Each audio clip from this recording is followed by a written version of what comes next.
From Tennessee, from the east to the west, we are talking Cowboys everything. And you've just entered the Cowboy Zone. What's up, everybody? Welcome back to another episode of the Cowboy Zone. I'm your host, Marcus Jones, the Bluff City Cowboy, coming to you live from Memphis, Tennessee. And this is Lambeau from Cowboys, y'all, out of Johnson City, Tennessee. All right, so we have a very, very special guest here today. You guys know him as one of the originators of what we know as Clemson now. Also, former Cowboy great, versatile player, kick return, running back, safety, quarterback, Mr. Woody Danzler. Gentlemen, what's going on, Woody? How you doing, man? This life. I'm good. How about you? We're good. Good to hear. Great now that we got you on. Sure. So, before we get into this thing, we're gonna let some people get in the comments. Bobby McLean, what's up, man? Appreciate you joining us. Mendoza, appreciate you joining as well. Ooh, Elazar. Yeah, we got Woody Dantzler here. So during the course of the interview, if you guys have any questions, make sure you put them in the comments, and we will put them on the screen for him to answer. And share. While you're at it, like Lambeau said, make sure you share this. Make sure you like it so that we know you guys are here. I got 6 people watching right now, so all 6 of you guys, make sure you like it wherever you're watching it. And I see Mendoza's watching from YouTube, and so is Bobby. Make sure you subscribe to my YouTube channel as well as Lambeau's YouTube channel, Cowboys, y'all. All right, Bobby McLean. He asks, "What's good, Woody?" One of our loyal watchers. Hey, Bobby, how are you? I am always good. I don't know other way to be. That's a great way to think about it, man, and to be always. All right. Before we get to talking about you and your career, we had some big news drop in Cowboys land today. I don't know if you're aware of this, but Clinton Dix, the big free agent signing that we made, was just cut. I don't know. Are you aware of that? No. I missed that one. Yeah. So we were all really looking forward to him being productive for us this season, and I know you would know better than I would. What would he had to have shown in training camp to get cut that he didn't show on tape? Because you would think they brought him in because his tape looked awesome.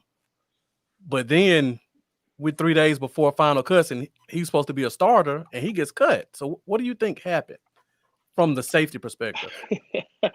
That question is like answering at a glance how many spines does a porcupine have? There's so many different variables that could be.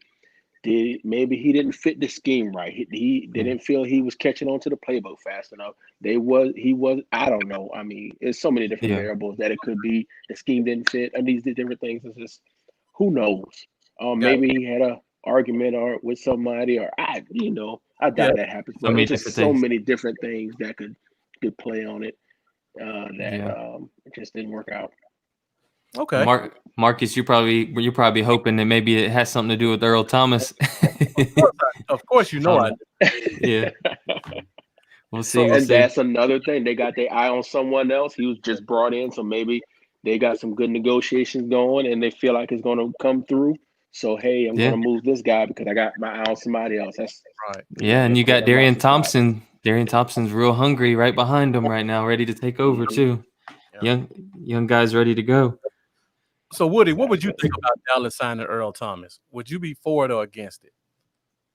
You know what? What you think about a guy of his caliber back there in the back doing what he does, it just brings that validity because it's not just the playmaking ability, it's the leadership ability that he brings to the game. It's the attitude, it's the mentality he brings to the game. And when you got somebody back there like that, that's so infectious, it has no choice but to permeate through the rest of the team. So it's one of those things. If you can get a guy of that caliber, even if, I talked earlier about the schemes, but even if the scheme doesn't fit, you want to alter your scheme for an individual like that because what he brings to the table, because he's not going to drop his level he's going to make people raise their level to his. So I mean, I don't see how you can go wrong with a guy like that. Yeah. In your on defensive backfield. I agree. I agree. And that's a good point you just made, because people always talk about, well, the season's about to start and will he fit in? But when you have a guy that great, you change whatever you need to change around to make him fit. Because if you put him in the situation where he can be him, it's going to make your team better. But even building on that, a guy of his caliber, I mean, you really don't have to change much because he's been around. He's so adaptable. He can come in and play. I mean, there's only so many ways you can play a zone defense or man defense. I mean, it's all the same. You just call it something different. So it's not necessarily that big of a shift. The biggest shift in anything is learning terminology. So I mean, they used to call it here in Washington, but now here in Dallas, it's called something else. But really, it's the same thing. You know, cover three is cover three. What you gonna do? Yeah, I think it's, if you want to make a Super Bowl run and you're really serious about it, that's one of probably the weakest spot on the roster right now. So why not, man? Sure it up. Let's get that run. Do it. Time's now. Missy says, Woody Dantzler. Hey, Missy. Missy. Hey. That's why I'm glad we have somebody like you on the show that can explain to the fans when we hear different schemes. Like you said, it's all the same thing. It's just different terminology. Right. Now, there's always caveats to everything. Right. You'll have a defensive genius or offensive genius that just can do some remarkable stuff, and you could say, well, that's cover three, but no, that's not really cover three. It looks like cover two. I mean, it could be somebody it depends on that guy with that clipboard and those headsets or whatever. So you have those outliners that can really do some special things with a defense, especially if he has the right players. All right. Lambo, before we get to talking about Cowboy stuff, you mind if I put my fan hat on for a minute? Yeah. I know you were waiting to go on Clemson, Tyree. So for you guys who are watching, I want you to know, we talk about Michael Vick, but when you talk about dual threat quarterbacks, this is the guy that we should have been crowning all that time. Correct me if I'm wrong, but you were in college the same time as Vick and Eric Crouch, right? Yes. And correct me if I'm wrong, weren't you the first quarterback ever to throw for 2,000 yards and rush for 1,000? That is correct. Okay. So we hear guys talk about Michael Vick and Lamar Jackson. Woody Danzler was the one who really made the mobile quarterback who could throw and catch. And I just want you to know, I said this out there. You were the reason I became a Clemson fan.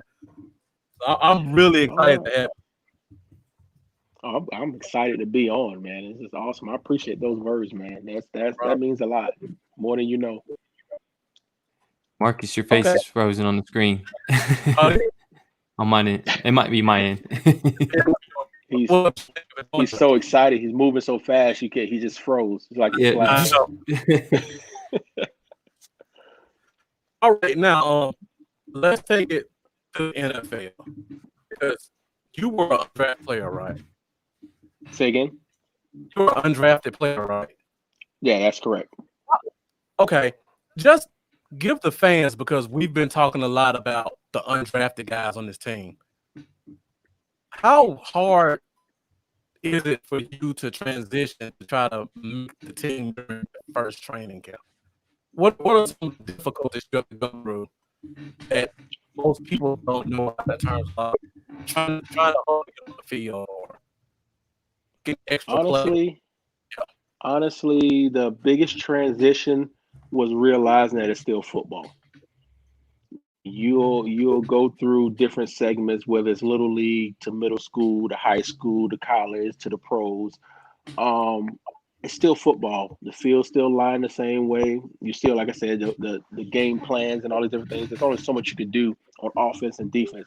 It's still a game. And once you recognize that on every level, you got your great players, you got your okay players, average players, you got your scheme players, and you got your players like, how in the world is he in the league? So that's going to be on any level. And once you realize that, you know what, it's still football. I can play this game. And once you get over that hump, and then you just focus in on learning the schemes of either offense or defense, understanding what you're going to do, and then let your skills skill set do what it's supposed to do, I mean, you're fine. Either you make it or you don't. But the one thing you can't let you keep from making it is your mindset, being overwhelmed by all the things that people want to throw at you. I mean, it's a game. Games that have fun. Definitely, man. And Marcus, you still there, man? Halfway. Uh-oh. Marcus has full control of the entire setup here. So Uh-oh. well, let me see if he responds back to me. He might have rebooted his internet real quick. Sorry about that, Woody. Go through the comments real quick no here problem. while Marcus is hopefully getting his thing situated. Let's see. Yep, everybody says Marcus froze. Nope. We're off the screen now. Our first technical difficulty of the season. I broke it. The knowledge was so good, he just blew it up. He blew Marcus's mind. He said he'd be nervous. I didn't think he would. It'd be this. He hit a button. He done hit something that he wasn't supposed to hit. He must have rebooted real quick. I'm sure he'll be back in just a hot second. But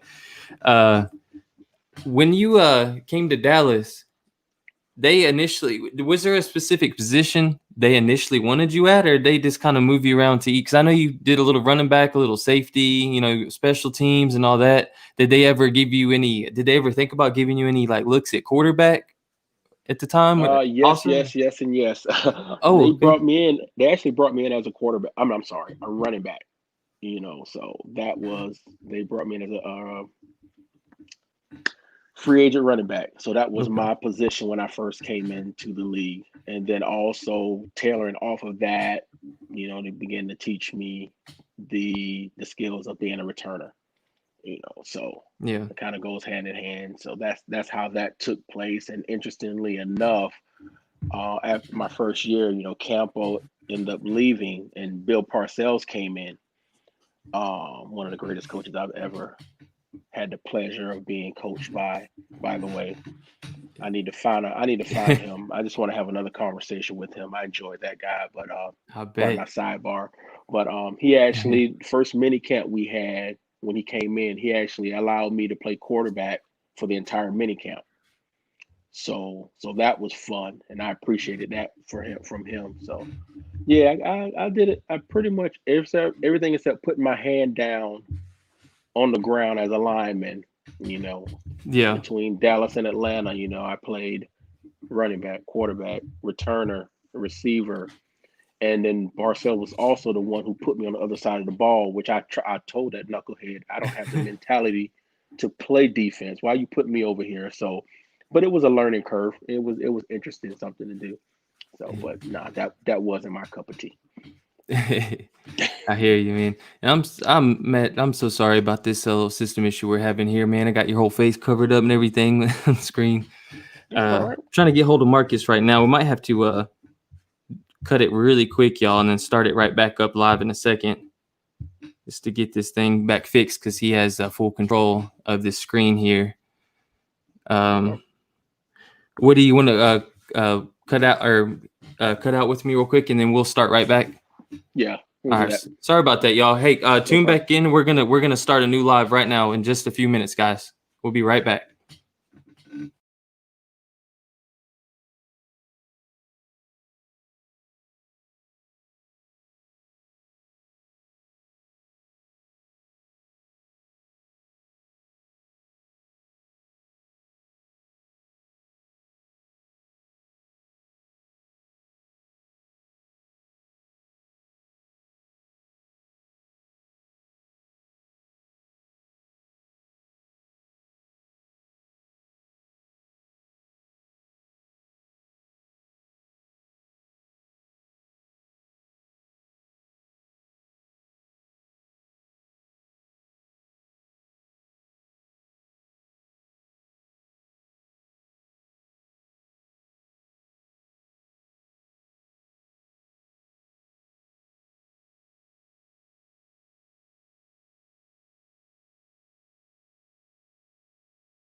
Hey, what's going on?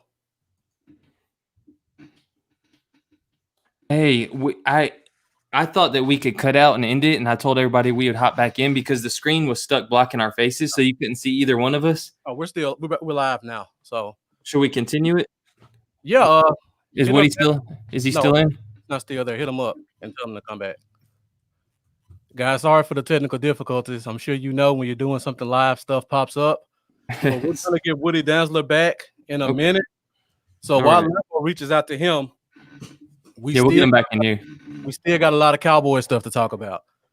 So I'm on my wireless hotspot right now.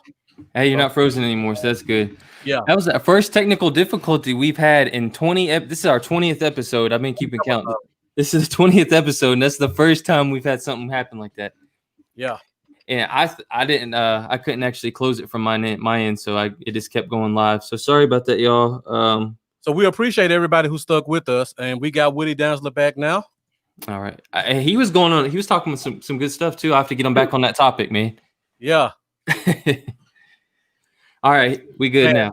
First time ever that's happened. Yep. This is only our 20th episode, but that was the first time we had a system issue like that. All right. Hey, we was getting into some good stuff too, man. But Man, pick it back up. I'm listening. Let's touch back where you was at, Marcus, where you cut out, and then we'll get back to that. We were talking about just preseason and trying to make the team through training camp as an undrafted guy.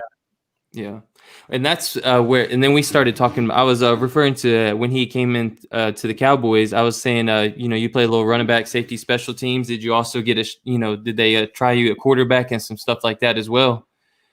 Yeah, if you don't mind, Woody, I'll can I go back to that question again, man? Just to kind of get back on there where we getting the viewers back and everything. How that was, how that was when they brought you in, running through the different positions, which ones you enjoyed, and did you get some work at quarterback? Well, interestingly enough, I'm actually going to back up a little bit too because Okay. in college I was a quarterback, and I played in the Aloha Bowl. Was it Aloha Bowl? Whatever bowl. Not the Aloha Bowl. I'm sorry. East-West Shrine game. And then I was slated to also play in the Senior Bowl. I found out a week before the Senior Bowl that they had me coming in as a running back. So I was hit with a decision right then and there. What am I going to do? Am I going to buck the Senior Bowl? Because up until that point, I want to say I had a chip on my shoulder, but not really. I just had something to prove. Just to say, I'm a quarterback. I can do it, and I've been successful this far because I had people wanting to change me even out of high school. Yeah. But at this point, I really had to make a decision because my life had drastically changed, and I had a new mission mode in life. So it was like, you know what? I can do this. So I decided that week, kind of cram with a good friend of mine, my trainer. We worked through, running back stuff, get ready for the Senior Bowl. And then fast forward, I was actually a free agent. To answer your question, I was a free agent to come in and play as a running back for Cowboys. So that was good. And along with being a running back, I started learning how to return kicks. Kicks came natural. Punts was another thing that took a while for me to get a hold of. But once I got a hold of it, that was actually my favorite thing to do, was return punts. So that was fun. And then as far as the quarterback was concerned, Campo left after my first year, and Parcells came in, and he actually, and I said this earlier too, one of my favorite coaches. I would love to have another chat with him, just to sit down. I got to find where he's at. I've heard he's still in Florida somewhere, but I got to find him. I just want to talk to him some more. He's one of my favorite coaches of all time. But he actually gave me an opportunity to play QB for the first mini camp. Wow. That off season.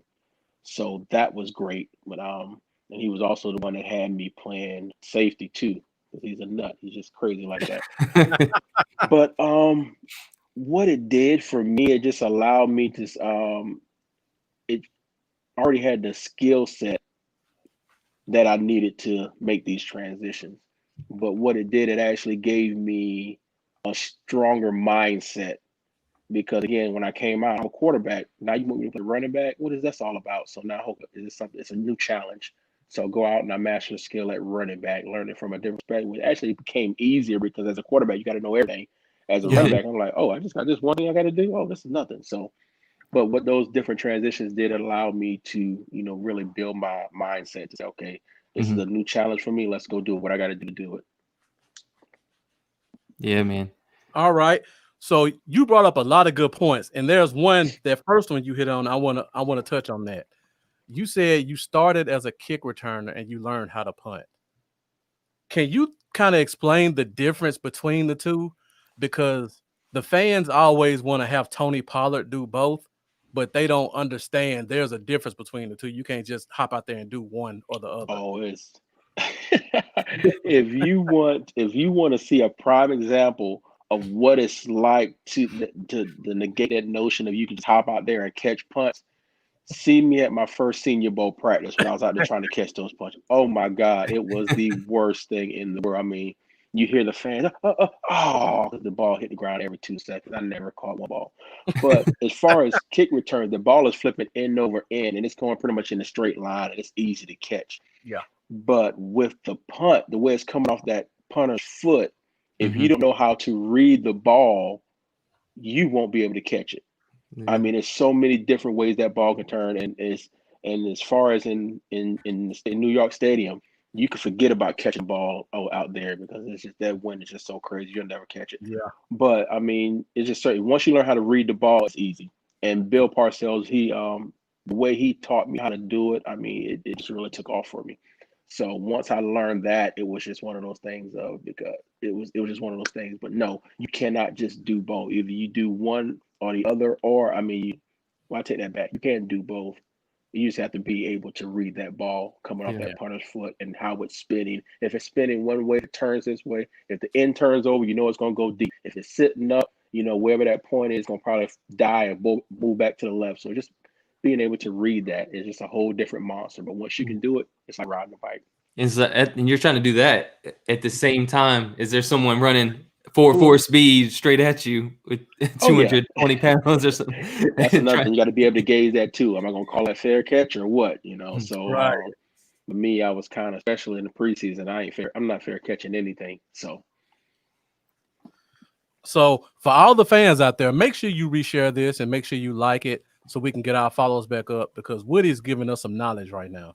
Mm-hmm. All you people that think Tony Pollard is great at kickoff, he can just go to do punts, is not that simple. It's a different running style too. When you think about kickoff, is pretty much scheme. You got a lane. You just like no different than if you're under center and you're running a running play.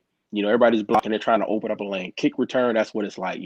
We're gonna go to the right. We're gonna go to the left. Go in the middle. We're gonna do a counter. I mean, it's pretty simple and easy. Punt return is totally different monster. You don't got all these athletic guys. A lot of times you got some of the bigger guys out there on the line trying to block.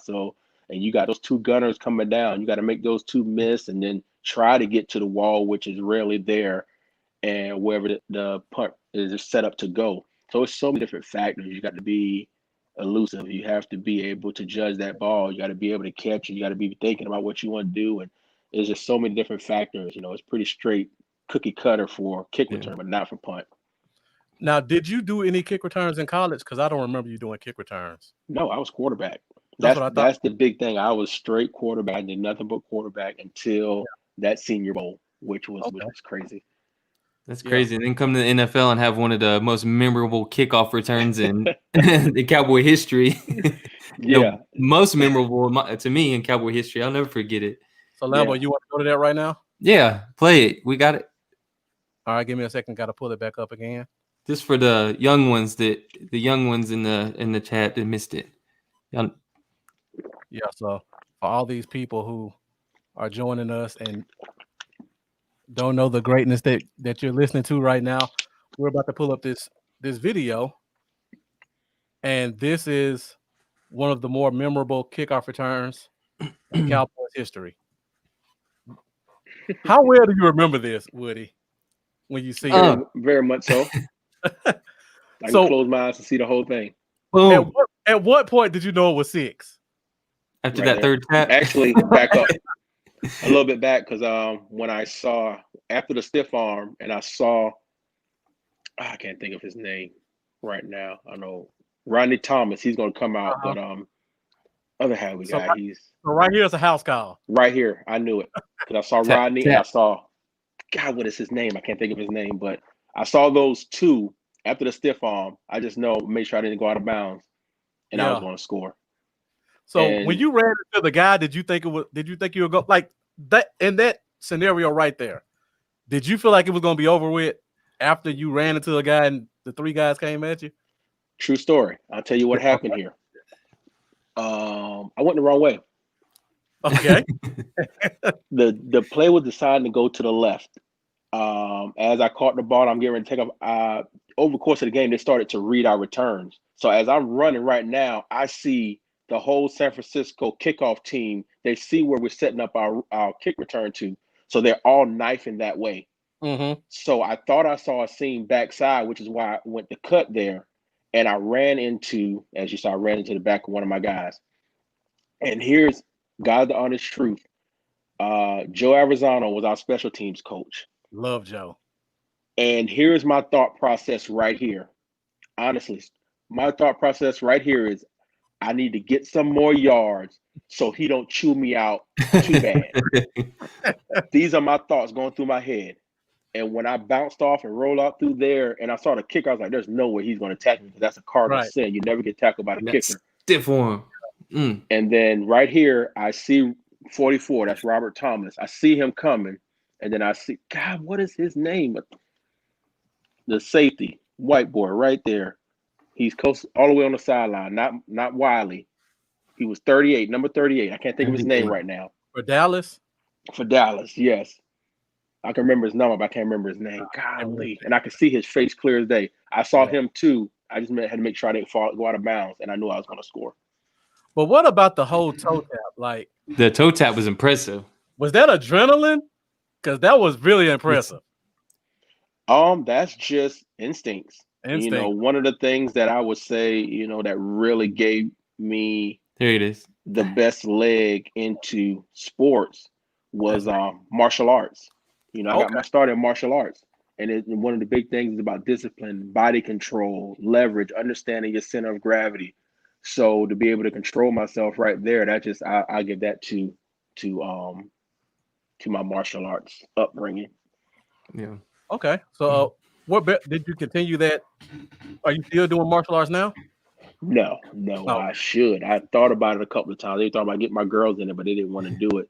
Okay. But no, I pretty much all the way through high school, even after the dojo closed down, the guy who taught me, I used to go out to his house and do some things. You know, probably about my 10th grade year is probably when I stopped. Yeah. Got a good question from the comments. And again, Jeff, thank you for watching. Everybody else, if you have great questions, be sure to put them in. Jeff says, we know you mentioned Bill Parcells put you all over the place, but what position did you want to focus on in the NFL? You know what? I didn't have one, honestly. Okay. I really didn't have one because, like I said, at that point in my life, I had saw something greater than football happening with my life. Yeah. That's why I was able to make that decision to say, you know what, this game is not about me. You know, I had really committed my life to Christ, and I saw an avenue that He was taking me through the NFL. So it didn't matter to me. I said, however you want this to play out for me, you know, that's how it's going to play out. Yeah. So I just went with it. If this way we're going to go, that's the way it was going to go. So I didn't really have one. Yeah, that is a freaking beautiful answer. I love that, man.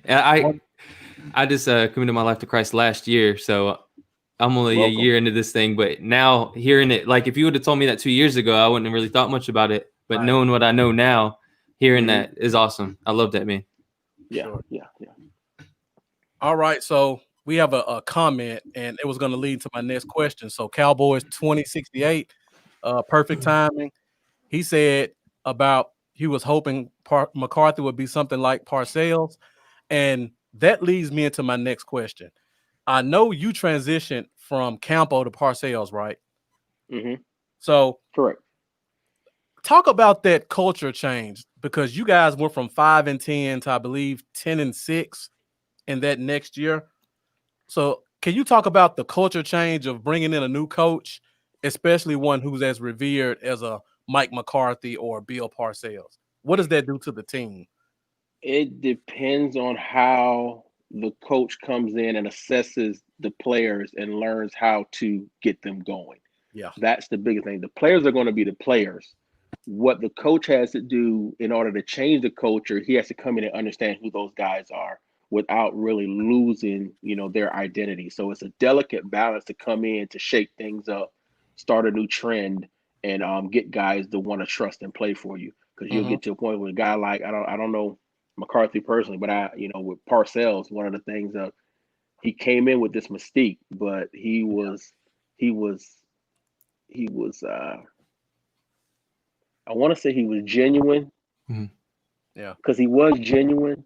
But if you weren't paying attention, if you paid attention to the Parcells you see in the media, you would say, "Oh, this guy's a jerk. He's a butthole."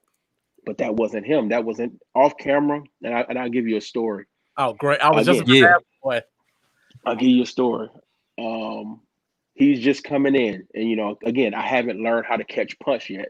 So one day I'm out there with one of the guys, and they got the jug machine, and they're shooting punts to me. And this day, I mean, it was just bad. I couldn't catch. I think I might have caught one punt out of about 30 balls. It was just bad. Yeah. And if you've been to, I don't know if it's still the same way, the workout facility where the training place is, where it was, the weight room out over there's a glass there, and it outlooked the practice field. And I was right there on that first practice field, and he likes to go do his walking on the treadmill. So unbeknownst to me, he was in there walking on the treadmill as I'm out there making a fool of myself trying to catch these punts.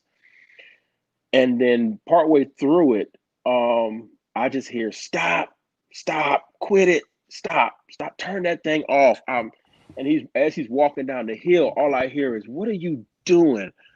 I'm in here trying to get a workout. I mean, you're making me sick to my stomach. I mean, what's going on? I need to send you to the gym to get your eyes checked. Can you see?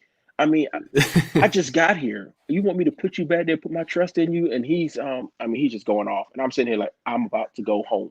Right. I just knew it. I'm about to go home. And then by the time he got to me, my head is down, my shoulders, you got that whole demeanor of just deflated. And then he pauses. He puts his hand on my shoulder. And he said, "You ever heard the name? You ever heard of a guy by the name of Dave Meggett?" And he's from soccer. So I just kind of shook my head, yeah, still deflated. And he said, his first game for me, he dropped 3 kicks, and he only went on to be one of the greatest returners in the league. Yeah. And he walked off. And it's like took all the air out of me, and with a couple of phrases, a couple of words, Puff blew me right back up. Right. And it just inspired me to say, you know what? This guy gets it. So from that moment on, I was it just gave me that push to really go out there, because that's what he does. He wants to. He's a mental thinker, for the standpoint of, he would every Thursday as we're in practice, we will have this play. Hey, we're prepared for whatever. This only happened in the whole time we've been in the National Football League, has been a thing. This happened twice, but if it happens, we're gonna be prepared for it. So stuff like that, he prepared you for the game. He pushed you to be your best. And, not many coaches can get you to run through a brick wall. Right. He was one of those guys, just because how he related to the guys. And it was one of those also, it was either you loved them or you hated them. There wasn't no liking in it. Either you loved them or you hated it. Some guys got along with it. He had a couple of guys that didn't make it, so he they decided to part ways. But I mean, he's just one of those guys that knows how to get the best out of his players. For sure. That's awesome, man. That's a great story. Yeah, it really is. Yeah. So, like I mentioned before, you guys went from 5-11 to 10-6.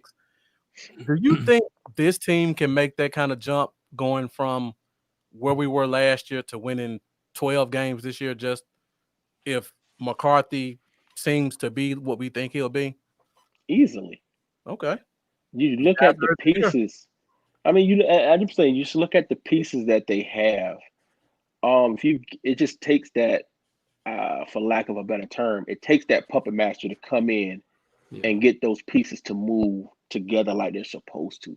Mm-hmm. Once that happens, I mean, the sky's the limit.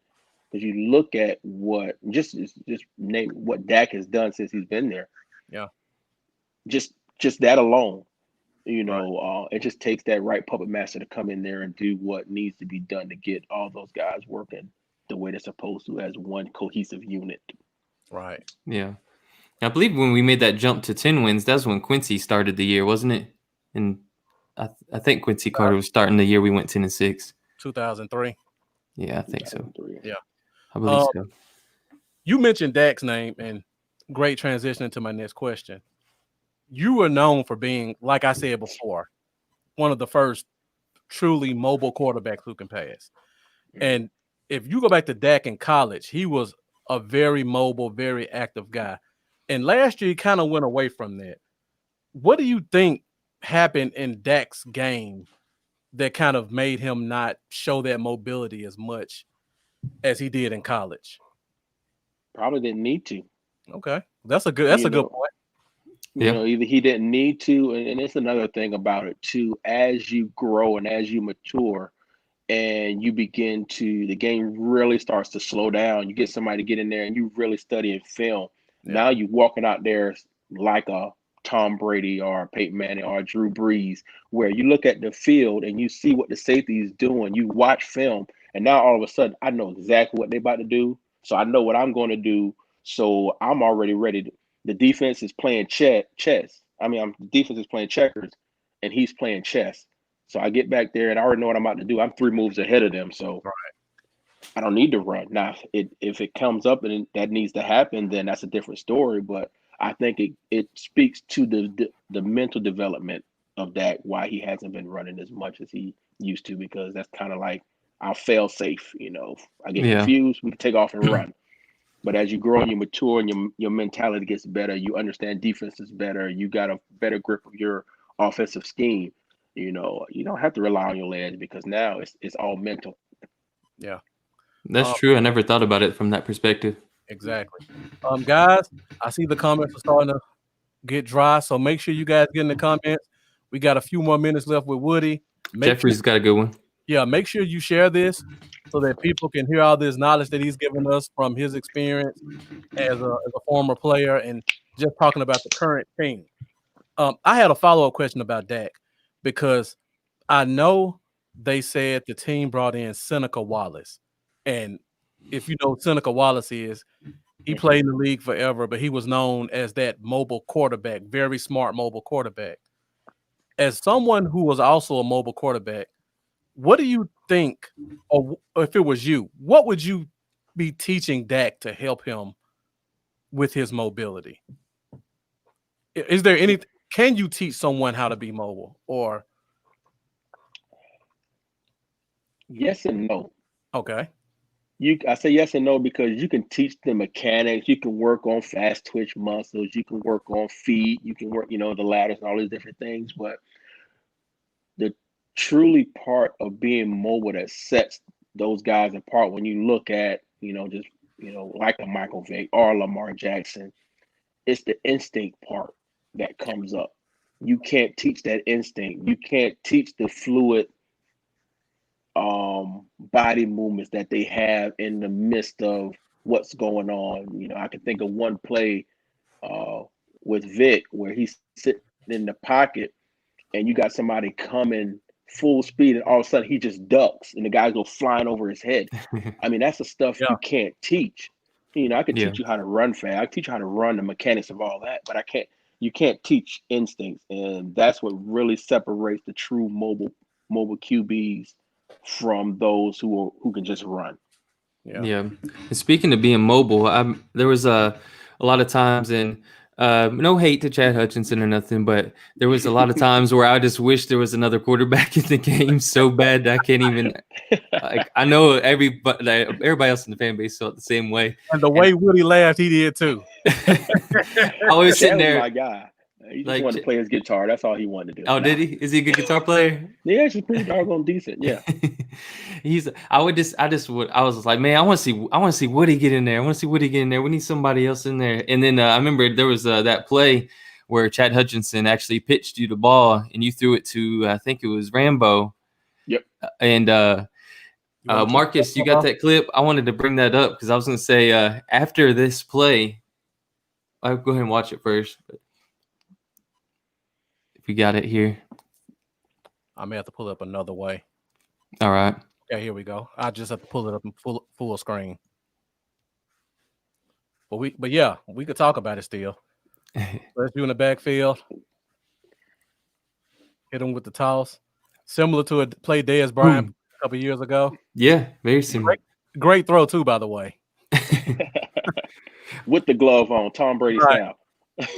I was thinking, okay, after this, they're gonna start. Maybe they'll consider it. Maybe we'll go ahead and throw him in quarterback, man. Let's see what he's got. And but after that, did it kind of I don't know, did it get to you a little bit afterwards? So you're like, man, that really felt good throwing that touchdown pass. Let me try this again. No, not at all. I already knew the writings on the wall. I understood, that group that was in there at that time. I think who was the offensive coordinator? Starts with a C. Can't think of his name right now. My brain is going somewhere else. I guess doing too much studying. I'm back in school now, so okay. Oh yeah, Bill, but take all he congrats on that. Oh, appreciate that. But I saw what they were looking for and what they wanted to do. That's why they brought Chad in. They wanted somebody to sit in there and throw the ball around like that. So yeah. All right, very perceptive. I didn't want to go into this because I could ask you about the Music City Bowl and you playing against Vic at Florida State, but the fans are asking some college questions, so I'm going to put them up. Well, this one is more of a just scheme thing. And Cowboys 2068 asked, what's the difference between an RPO and an option? With the RPO, you have in one play, you can have a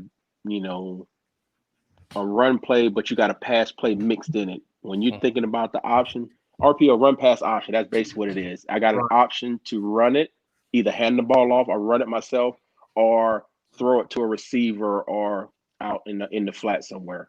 You have that run pass option. With the regular option, I'm basically either I'm running the ball or I'm handing it off to my fullback if it's a triple option, or it's just me and my tailback, and we're going to run it 99% of the time unless it's an option pass, which is a rarity. So, the biggest difference is you have the run pass option when you talk about the RPOs. But when it comes to just a straight option, it's straight running the ball. Okay. We got another question from Jeff, and he asked, I probably know the answer to this one. What or who was the toughest defense that you faced in college? What team was the toughest defense? I was gonna say the Virginia Tech game because that was pretty brutal.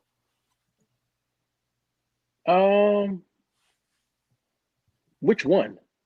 Which Virginia Tech game? I believe because the first time we played it was I was behind Streeter when we played in the Gator Bowl. No, they weren't.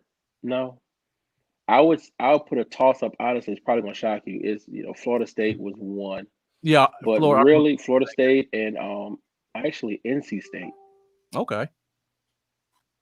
NC State. One of my guys, LeVar Fisher. Shouts out to my guy. And he had a defense on. I mean, the stuff he did over there is just amazing. I think the offensive coordinator was Bruce Coslett. There you go. I know it was a C somewhere. Bruce Coslett. Yep. That guy. All right. One more college question from me. Why did you change from 11 to 1? Oh, I was 1 the whole time. I thought you had 11. I'm sorry. Let me back up. High school, I wore number 1. I wore number 1 because my guy was Warren Moon, and that was such an honor to meet him. I wore number 1 because of him. He was one of the few black quarterbacks that I saw, him and Randall Cunningham. But I kind of gravitated to Moon, especially reading through his story, how he had to go to Canada first because they didn't believe in him and all that stuff, But Moon was my guy. But when I got there, Antoine Edwards had 1. So they put me in 11. And then after he graduated, after my first year, then I got number 1 back. Yeah. That's awesome. I remember I had a Warren Moon jersey when I was a kid. Even as a Cowboys fan, I still had a Warren Moon jersey just because I liked him. And I asked my grandma if she could get me a Moon jersey. I remember wearing that thing. Everybody, she'd be like, "You want a Moon jersey? He don't play for the Cowboys." I'm like, "I know, Grammy, but I like him." Right. The first jersey I ever bought was a Clemson 1. So I just had to ask. Yeah. I wish I could pull the picture up, but it makes me feel old. I was 17 at the time. 20 years ago. But yeah, all right, let's get back to the NFL. So I know you played Mhm. safety with the Cowboys, right? Did you play free or strong Yeah. or both? You play both? It was more strong. I don't know Okay. why they wanted me to play like Roy Williams. I'm not that guy. I'm not an extended linebacker. But yeah, they had me more so at strong. Kind of interchanged a little bit. I played both of them, but when they initially brought me in, I was playing behind Roy. So when I hear fans talking now, we talk about the whole ha thing. I keep hearing people say we need to go get that hard hitter, that enforcer guy. Is that really necessary for a safety, or can you just have two guys who could be interchangeable, both can cover and both can tackle, but not big hit? Do you That's really the need name that of the big game. I mean, if you got an enforcer, that's good. But I don't even think back. You think about Ed Reed. Would you consider him an enforcer? no, No, I well, probably wouldn't. catching Well, the he ball could, but house, but not in terms of big hitter. yeah, it's not. Big hitter. I mean, he could come every now and then. You'll see Ed Reed come up and make a big hit, but he was just so doggone smart Mhm. Yeah, that he was always around the ball, and he was talking to everybody else, telling them what to do, along him with Ray Lewis. I mean, you think about guys like that. You just need somebody that can come in and be excellent in the defensive scheme. If Yeah. they're Bill a hard Thomas. hitter, then they're a hard hitter. If they are a finesse, if they are a honey badger type, I mean, Yeah, you just need somebody that can operate in excellence and bring everybody to come up and play. Because I know they say the linebacker, the middle linebacker, is the quarterback of the defense. Right. But that free safety, that safety position is the same because you got a different vantage point. You can see a whole lot more. So there's a lot of communication coming from that place. You need somebody who's intellectual, who understands hmm what's going on, and who can communicate effectively back there to get things moving and shaking the way they need to be. So you don't necessarily need a hard hitter.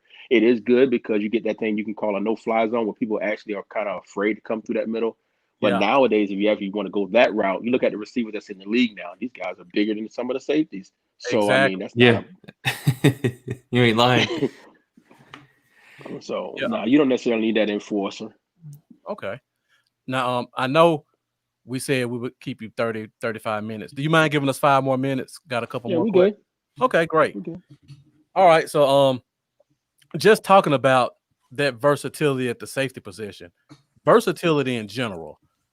How important is it to have guys like you were who could play multiple positions for a team? Because everybody always feels like you need a guy in this box, like you need a free, you need a nickel. How important is it to have guys who are versatile, like we're kind of doing now with Dallas? Well, it's important because of the fact of you think about the different schemes, and I'm just going to think about a different. You just think about because now they're talking about. Just consider. I know it's not the Cowboys, but Yeah. um, Isaiah Simmons when he came out. Oh, What yeah. they tried to Good knock example. on him about not being a true position, but you see him running down the field covering wide receivers. You see hmm him in the box, and what that does for a defense, it makes the defense so much more versatile. Same with the offense. You got a guy who can line up in the backfield, run the ball, slip out to the slot, and run routes. It makes the offense so much more versatile. So when you got guys running in and out of the field for substitutions, or let's say it's a um, 2 minute offense or whatever, you don't have to do so much substitutions. You can really get that tempo going. You can really have that guy who can move around and play different positions. It makes the defense much more versatile. It makes the offense much more versatile. It gives you more to do with this one guy. But then also, it's one of those things of you only got 53 men on that roster, Exactly. so it really Yeah. helps you as far as being able to get more guys to be on that roster and be more and get more out of them if they can play multiple positions. And Woody, I can't take it how terrified I was that the Giants. I like during the draft. I knew that they was going for a tackle most likely, but I still had it in the back of my head at pick 4. I was just like, please take a tackle and do not get Isaiah Simmons. I was just terrified the Giants were going to get Isaiah Simmons and he was going to wreak havoc on Dallas. So when they drafted a tackle Right. and I seen Isaiah Simmons keep going, I was just like, thank you, because man, Yeah. that dude is a baller, man. Just Yeah. while we're just on the topic of Simmons there. Oh man, what a Now, baller. you bring up Simmons. Are you still keeping close watch of the Clemson program? Yeah, it's Okay. actually part of my territory. So I mean, it's one of those things of one of my goals in life is to see individuals be as great as they were created to be. Yeah. That's one of my goals. So Clemson has a Tigerhood program run by Jeff Davis, Paul Journey, Rashad Hall. Those guys do a great job over there with Paul Journey. And Tigerhood is essentially former Clemson players mentoring the current players.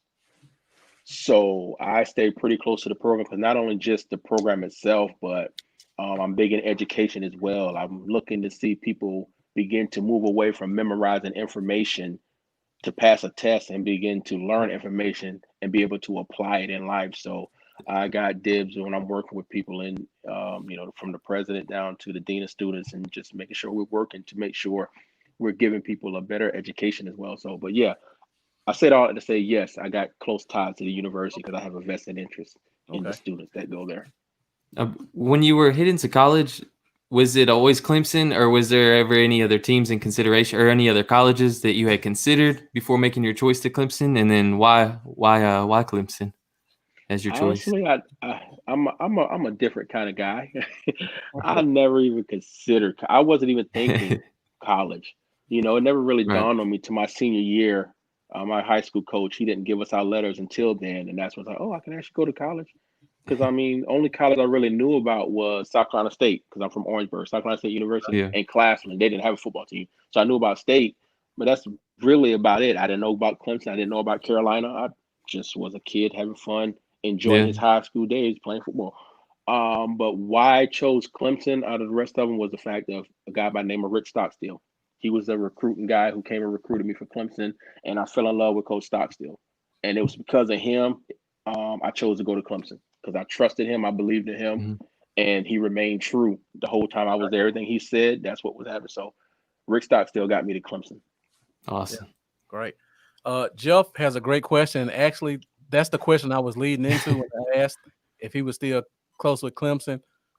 What are your views on Trevor Lawrence? I know everybody's saying he's the next best thing, the best thing since sliced bread, and Jacksonville is trying to tank for him. Number 1 pick next year. What do you think about him as a quarterback? I'm a Clemson fan, so of course I like him. And just my opinion is going to be biased, but not really biased, because I'm straight down the line. He's a different kind of guy. Yes. It's those intangibles. Yes, he can throw the ball. Yes, he can run like a deer. Yes, he can. But he's just a different kind of guy. When he walks into a room, the atmosphere changes. When he steps on the field, the atmosphere changes. He's that kind of guy. He's that generational guy, and he's building off the legacy, of Deshaun Watson, because he had that same thing. Building off the legacy, with Taj Boyd, those guys, and when it continues to get better. And that's what he has. He has the ability, because he's going to show you through his work ethic. He's going to show you how he talks to you, how he interacts with you. And guys are going to follow those kind of guys. When you get out there and you see he's one of the hardest working guys out there, then you go and you see not only does he have the talent, but he has the drive and the mentality to continue to get better. You can't ask for nothing more. He just has that it factor. Yeah, because when Kelly Bryant transferred, I was a little concerned, because I was kind of big on Kelly Bryant. I thought he was going to be the next Watson, and I was like, hold on just a minute. Go ahead. But yeah, I don't know. Go ahead, Lamar. I was gonna say also, off topic. Well, not really off topic, but T. Higgins. He's actually East Tennessee dude from not far. He's not that far from me, and everybody around here thought he was gonna go to Tennessee, play for the Vols, because this is East Tennessee.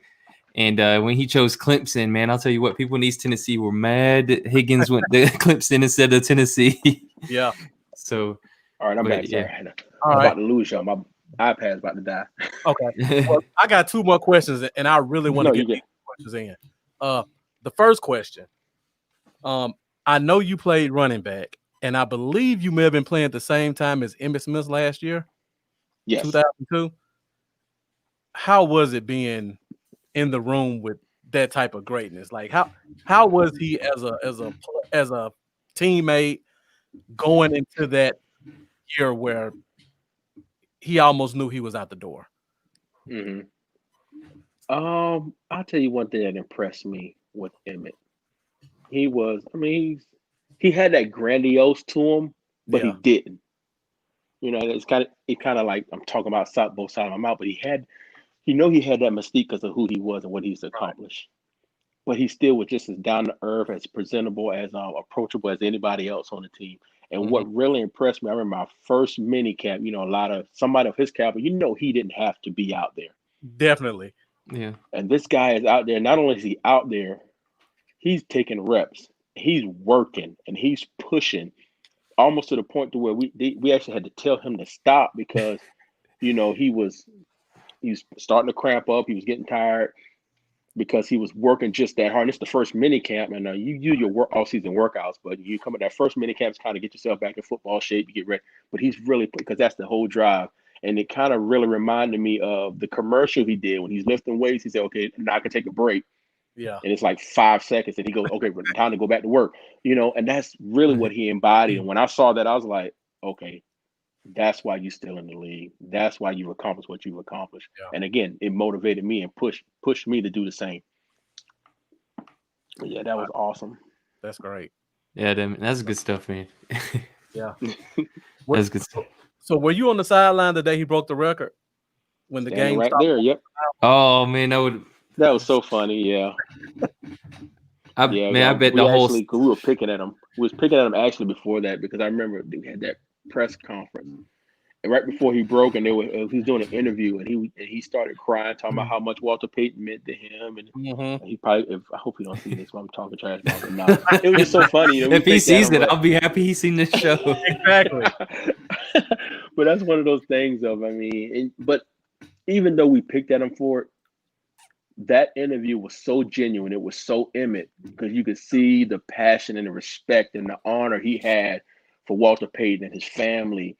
And it wasn't a show, and that's what that's what embodied Emmett. That's what made it even more special. And you can see that's why the game stopped. It had to because we had to live in that moment, not just for Emmett, not just for the team, but the legacy of Walter Payton and the legacy that he left behind with his family that allowed him to honor that moment. So yeah, it had to stop. Yeah, for sure. I ain't gonna lie, my whole family was tearing. Like, I don't know if there was a dry eye in the room, and we're just fans watching on TV. It's just one of those moments, man. Yeah. And you don't really recognize that you're in those moments. That's why we as people, we just got to really, really take the time to recognize the moments that we have because they're so fleeting, and we can miss a moment if we're not careful. And that was one of those moments that I was glad to be a part of. Yeah. All right. 2 more questions. We didn't have a preseason this year, and I know you played in the Europe League, right? I did. Yeah. Did you get more from playing overseas in Europe or having an NFL preseason, or being on a practice squad for an NFL team? Which one was more beneficial to you as a player, you think? I would say practice squad. Oh, wow. NFL Europe made me want to quit football. Wow. Oh, wow. It's just one of those things, man. And it is no slight. Well, it kind of is a slight, I guess you want to take that way. But it's one of those things that it wasn't organized properly. You think about it, you go out there, you want us to perform, but the field that we practice on, it was essentially, straw over mud. And, if you look at, most high schools got better weight rooms than we had to deal with. Training staff, they were trained, but the stuff that they needed to make sure we were healthy, it just didn't have it.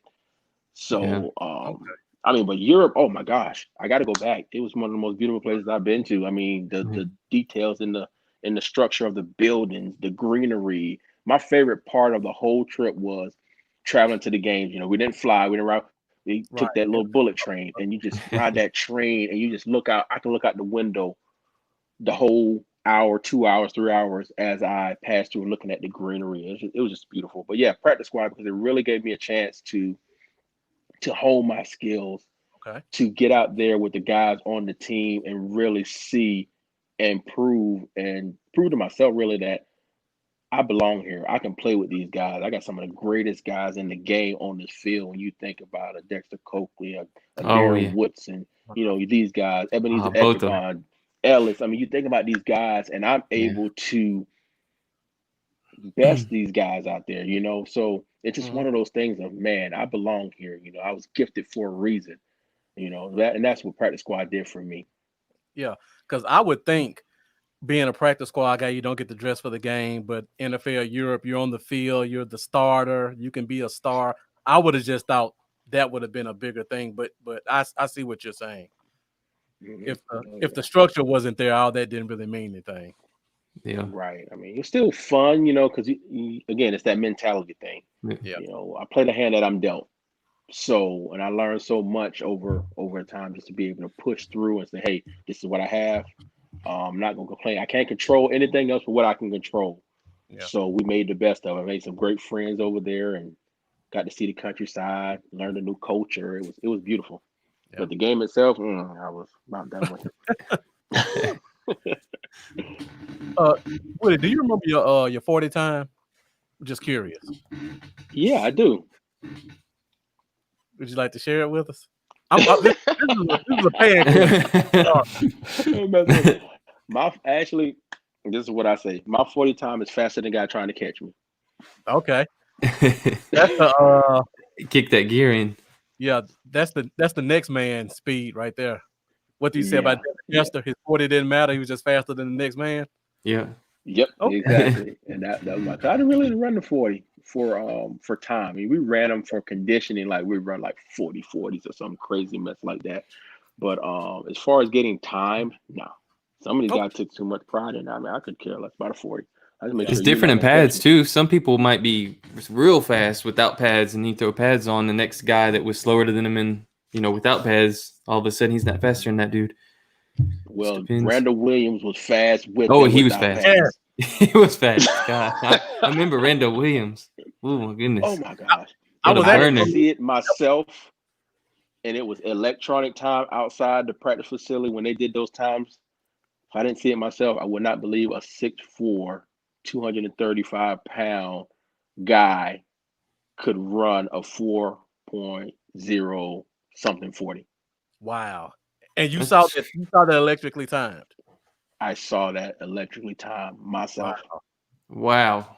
Thank you for I still to this day say it was short. I say that was shorter. But then Rambo, he ran a 4.2, close to almost a 4.1 out there too. So I mean, and Kenyon was fast.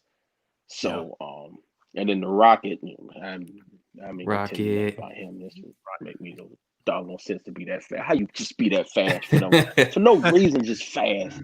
Yeah, I know, man. Lambo, I got one more question. You have any more? No. All right.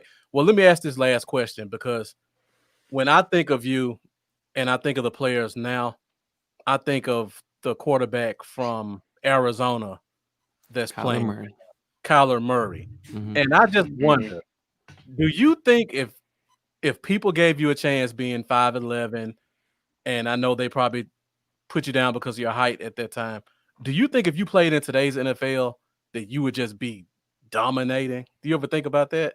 Do you think that would happen? Or would only when it's brought up? Okay. Only when it's brought up. I don't just sit and think about it, but I've had those conversations. Hey, what do you think about Clemson's offense? You think you'd be dynamic in this offense? And now you see the guys like Kyler Murray getting in. You see Russell Williams been there for a while. Mm-hmm. These guys who are quote unquote shorter than the typical, what they're looking for, 6'4", 6'5", stand in the pocket. Right.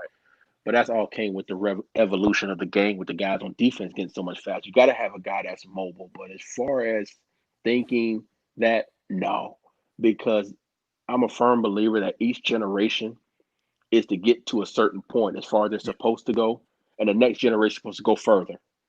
So guys like myself, guys like Antoine Randall, even though he switched over, even thinking back Tommy Frazier, guys like that, being able to get the conversation started around the mobile quarterback.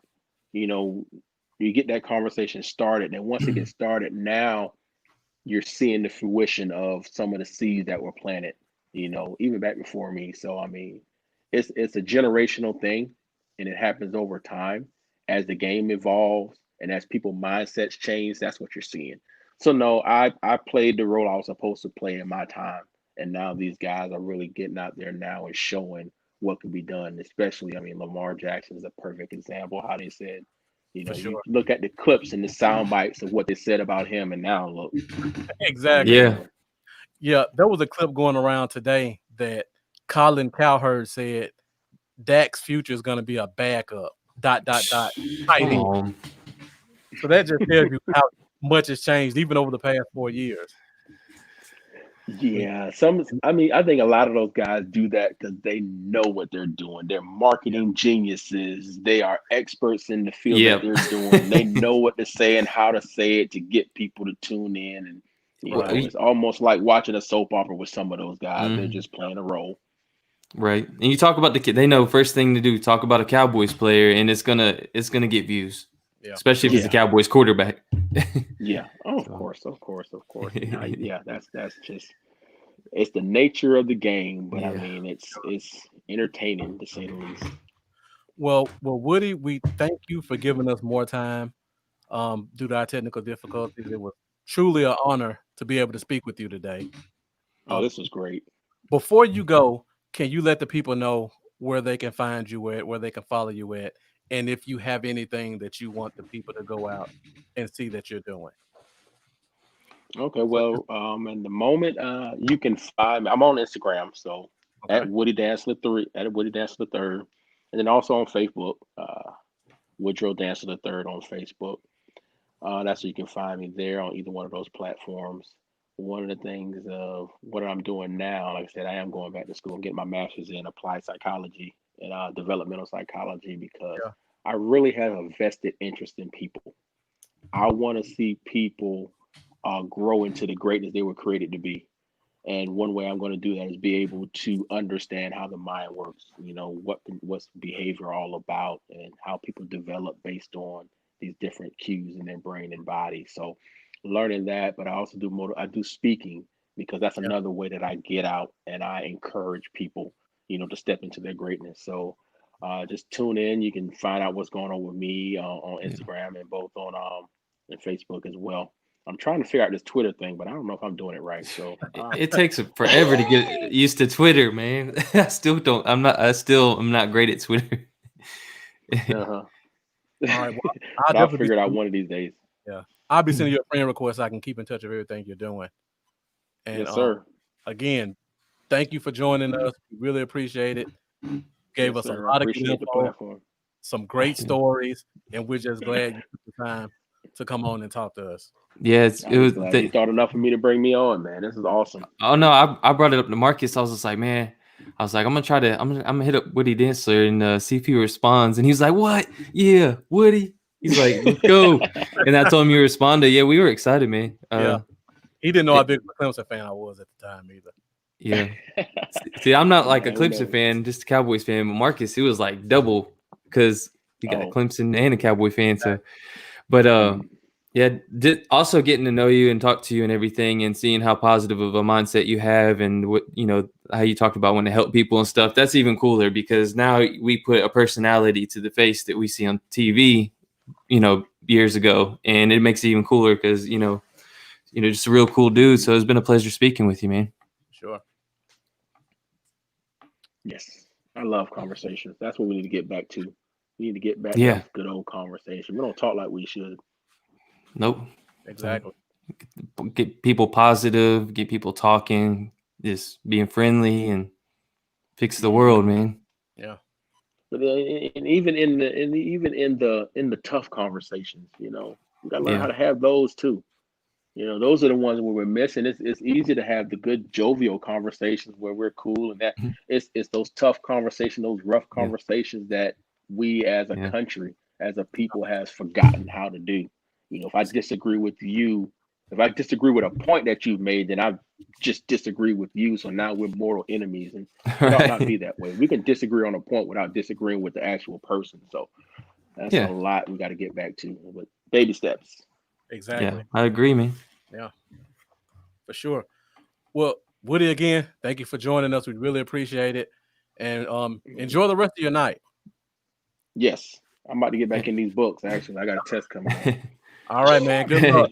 Good luck, man. All right, thanks, fellas. We're gonna be following you on Instagram and everything, man. So we'll keep in touch. Good deal. All right, man. Thanks, Take care. Woody. You too. Thank you. All right, so that was Woody Danzler, everybody, former Cowboy and Clemson great.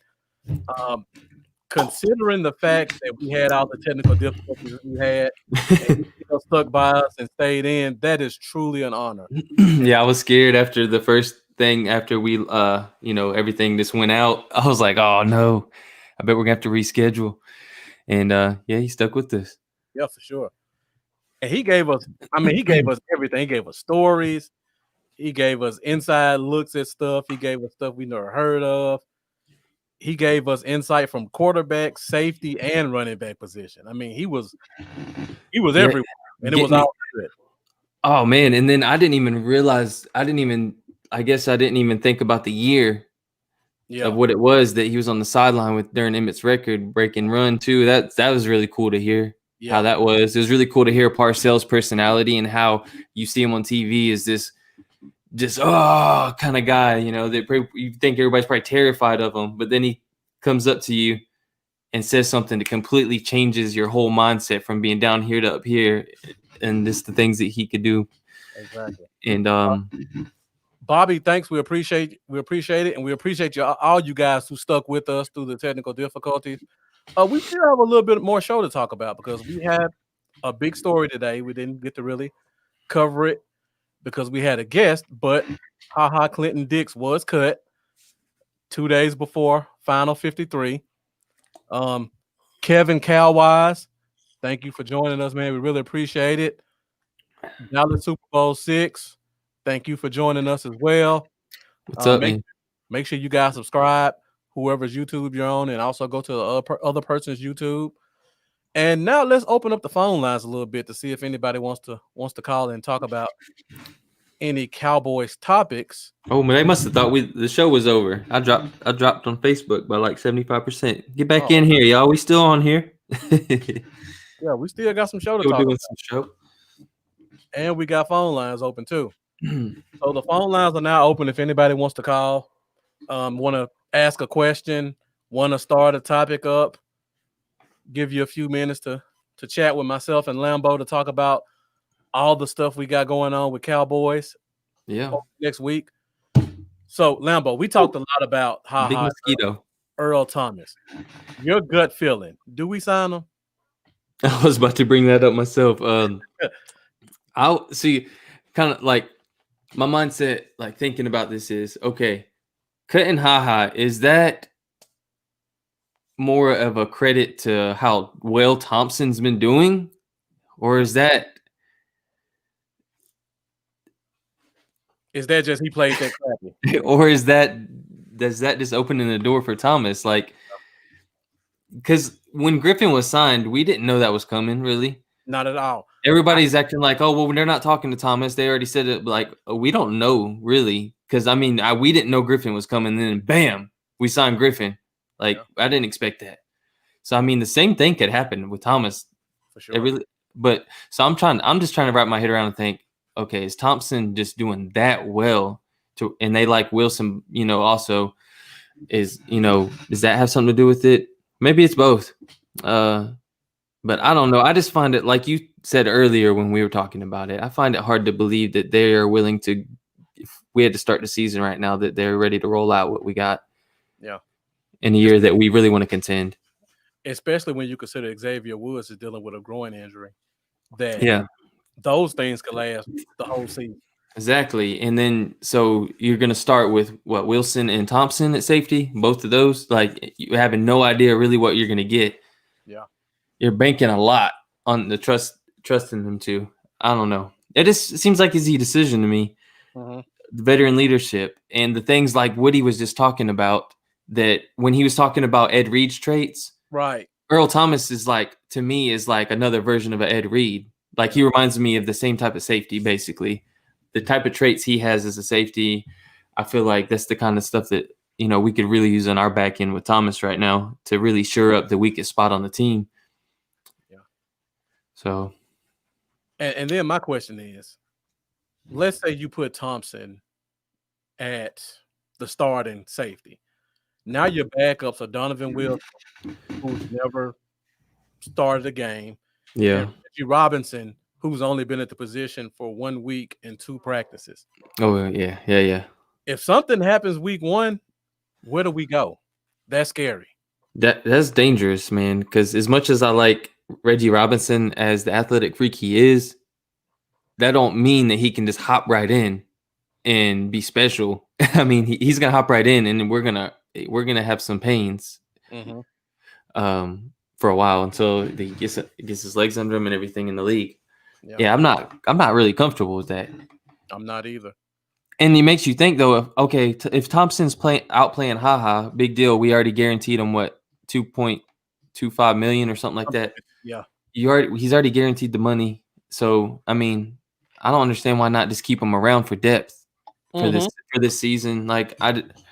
So that's what makes me keep thinking, okay, maybe this Thomas thing is really going to happen. Yeah, because I had the same conversation with my guy Jeff earlier today, and I made the point. We kept Tyrone Crawford around making $8 million as essentially a backup. Mm-hmm. We're keeping Sean Lee around as a backup, making basically $4.5 million. Why would they not keep Haha around as a backup, making $3 million? Unless you're just completely trying to clear the path to bring in who you want to bring in. Exactly. I mean, I'm with you, Bobby. I think watch this. What's gonna happen is this will be epic if so, because this is live, but I'm gonna refresh Twitter one time and the next post that gets posted is gonna be a breaking news post about Earl Thomas. Right. Yeah. And you're right, Jeff. I had this conversation with you. We got a bunch of expensive backups.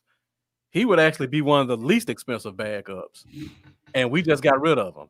Even if you look at Antoine Woods making a couple $1 million. We got a lot of expensive defensive backups. And if you consider Anthony Brown a backup, which I do, that's another expensive backup. So either he just looked terrible or they're clearing the path. A lot of people don't want to read the writing on the wall because, Dallas restructured this contract for Dak, which makes no sense to do it a year early. All of these are signs. They're signs that something's coming. Yeah. So remember, you guys are hearing all this stuff here first. I made a post earlier this week when I saw, I believe it was Bobby Belt, and he made a comment about Dallas is going to keep 5 wide receivers, and it looks like Cedric Wilson and Noah Brown are going to be those 2. Lambo and I have been talking about that for 3 months now. Yeah, that's probably on like episode 2, right? Or episode 2, like I mean, this was a long time ago. Yeah, so all the stuff that people start to hear as hot takes, guys like us have been talking about this for weeks at a time, and for guys like you, it's nothing new when you hear it. That's one of the beauties of what we do with this grassroots Cowboys podcast stuff. And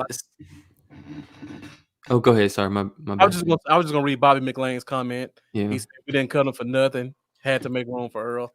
Well, jumping right back into that. What I was actually about to say too is I must have missed this earlier because I was coaching football, but about 4 hours ago, Jeff Kavanaugh said they were talking to Stephen Jones. Mm-hmm.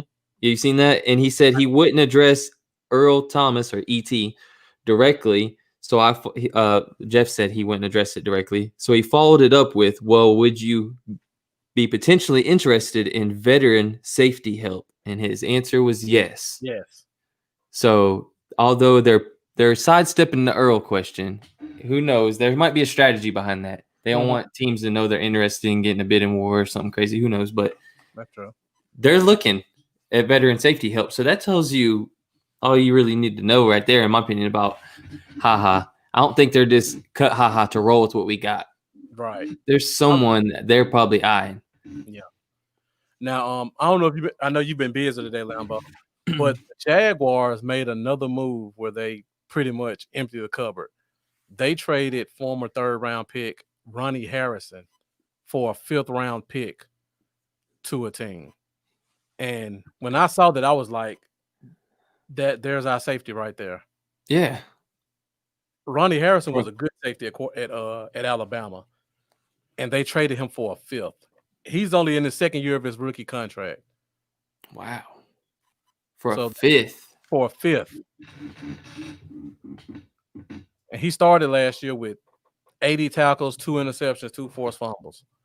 So, I mean, this veteran safety help could come by way of trade too. That we all been focused on Thomas, but I wonder if there's. I haven't looked at enough teams to kind of see who may have a young safety they may be looking to get rid of, but that's something I'll definitely check up when we get off air, and I'll probably make a post about it tomorrow. What young safety I think we could possibly trade for who can come in and we need to check into that. I know back during the Jamal Adams crazy hysteria, I was sitting there thinking there was a certain moment of time where I was starting to think maybe they go after May, the other safety in New York. But that didn't happen. I would have been cool with that too. I liked him, but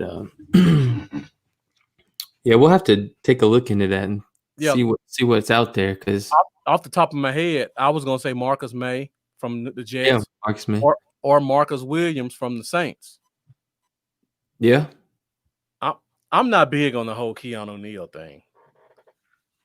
I mean, like we talked about with Woody, you don't need an enforcer safety.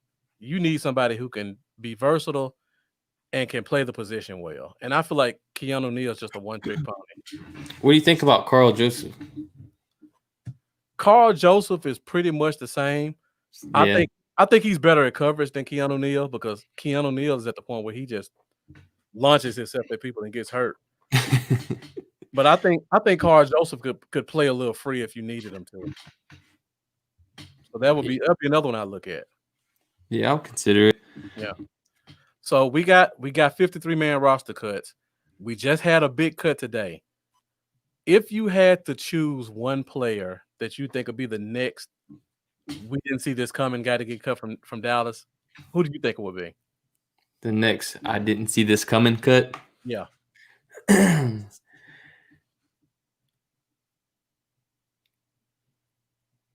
No, that's too crazy. That wouldn't happen. And guys, the phone line is open if anybody wants to call in and talk about the ha-ha cut, or you think we should cut. Now, you said you don't think it'll happen. Who are you thinking about? I don't know why the name came to mind, because I guess the way you worded it, like who you wouldn't think could be cut but could, and I don't think it would happen. But Sean Lee came to mind is a big surprise. That would only be if they were just absolutely in love with. Oh, wow. And that's what I was thinking too. Wow. Okay, we're all on the mind wave here. Okay, yeah. Like the reason I was thinking it, we know he usually can't play through a full season anyways. He's probably gone after this year anyways. And if Francis Bernard is really playing as well as we're hearing, but March and Gifford are, looking good as well, then why not go with the young guys? Yeah. And if you plan on probably not resigning Sean Lee after this year anyways. Right. I mean, it could be a surprise thing that people were like, wow, that really just happened. Sean Lee, the veteran. Yeah. Yep. I mean, if Francis Bernard keeps balling and March looks good and they like Gifford's potential, I mean, that's something that could potentially surprise people. And I don't think Sean Lee has put on pads all preseason or training camp. Yeah. So if he hasn't put on pads yet, and you don't know how much longer he's going to be out, why would you pay him $4 million to take 5 weeks into the season to even get in shape to be a backup?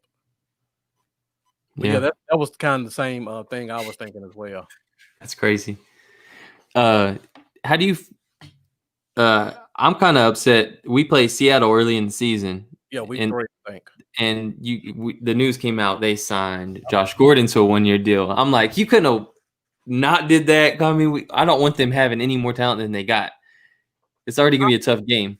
I'm not afraid of Josh Gordon anymore, though. Yeah, we'd be the team he plays when he has a 200-yard All-Star game, though. Yeah, but I mean, did he get reinstated? No, he didn't get reinstated yet. They just said he applied for reinstatement, and Seattle was going to be the team to sign him when he does. Kind of like the whole Smith thing. if he gets reinstated before Randy Gregory even like hears back from anybody, I'm gonna be a little upset. Right.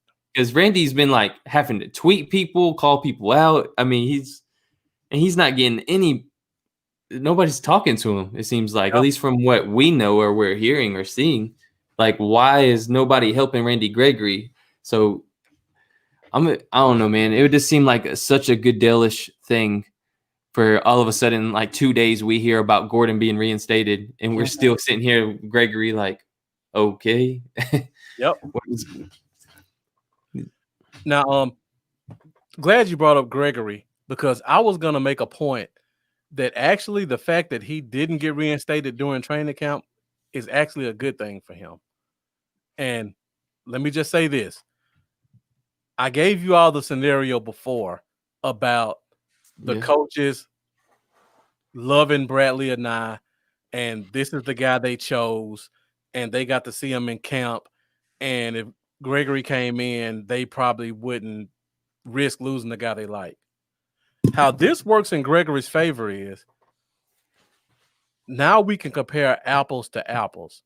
Let's say we go 3 weeks into the season and a Bradley and I or a Rondell Carter or a Dorrance Armstrong just looks terrible in live. Or gets injured. Yeah. Or gets injured in a real live game. So now you can compare what they look like in a real game to what Gregory looked like the last time he played. And you can think, okay, in training camp, you pretty much going off potential. Once the season starts, you're going off what you see against your opponent. So if Gregory, I think this is his best chance waiting until the season starts, because maybe one of these guys who the team wanted to get a chance to see during the season fails. Yeah. So I know he hated it, but this could have been a blessing in disguise for him. Very good point. Yeah. I didn't even really think about it that way, but for sure. I completely agree. Yeah, free Randy Gregory. Yeah, I know, right? Well, all right. Well, let me ask you this question. We go into the season. Let's say we go into week 3, and Randy Gregory finally comes off suspension. Who do you think would be the next guy to be cut? You know what? Let's save this question for next week when we actually see what the roster looks like. Yeah. Right now, we're just speculating who makes the roster. And somebody call us. Call us and ask us a question.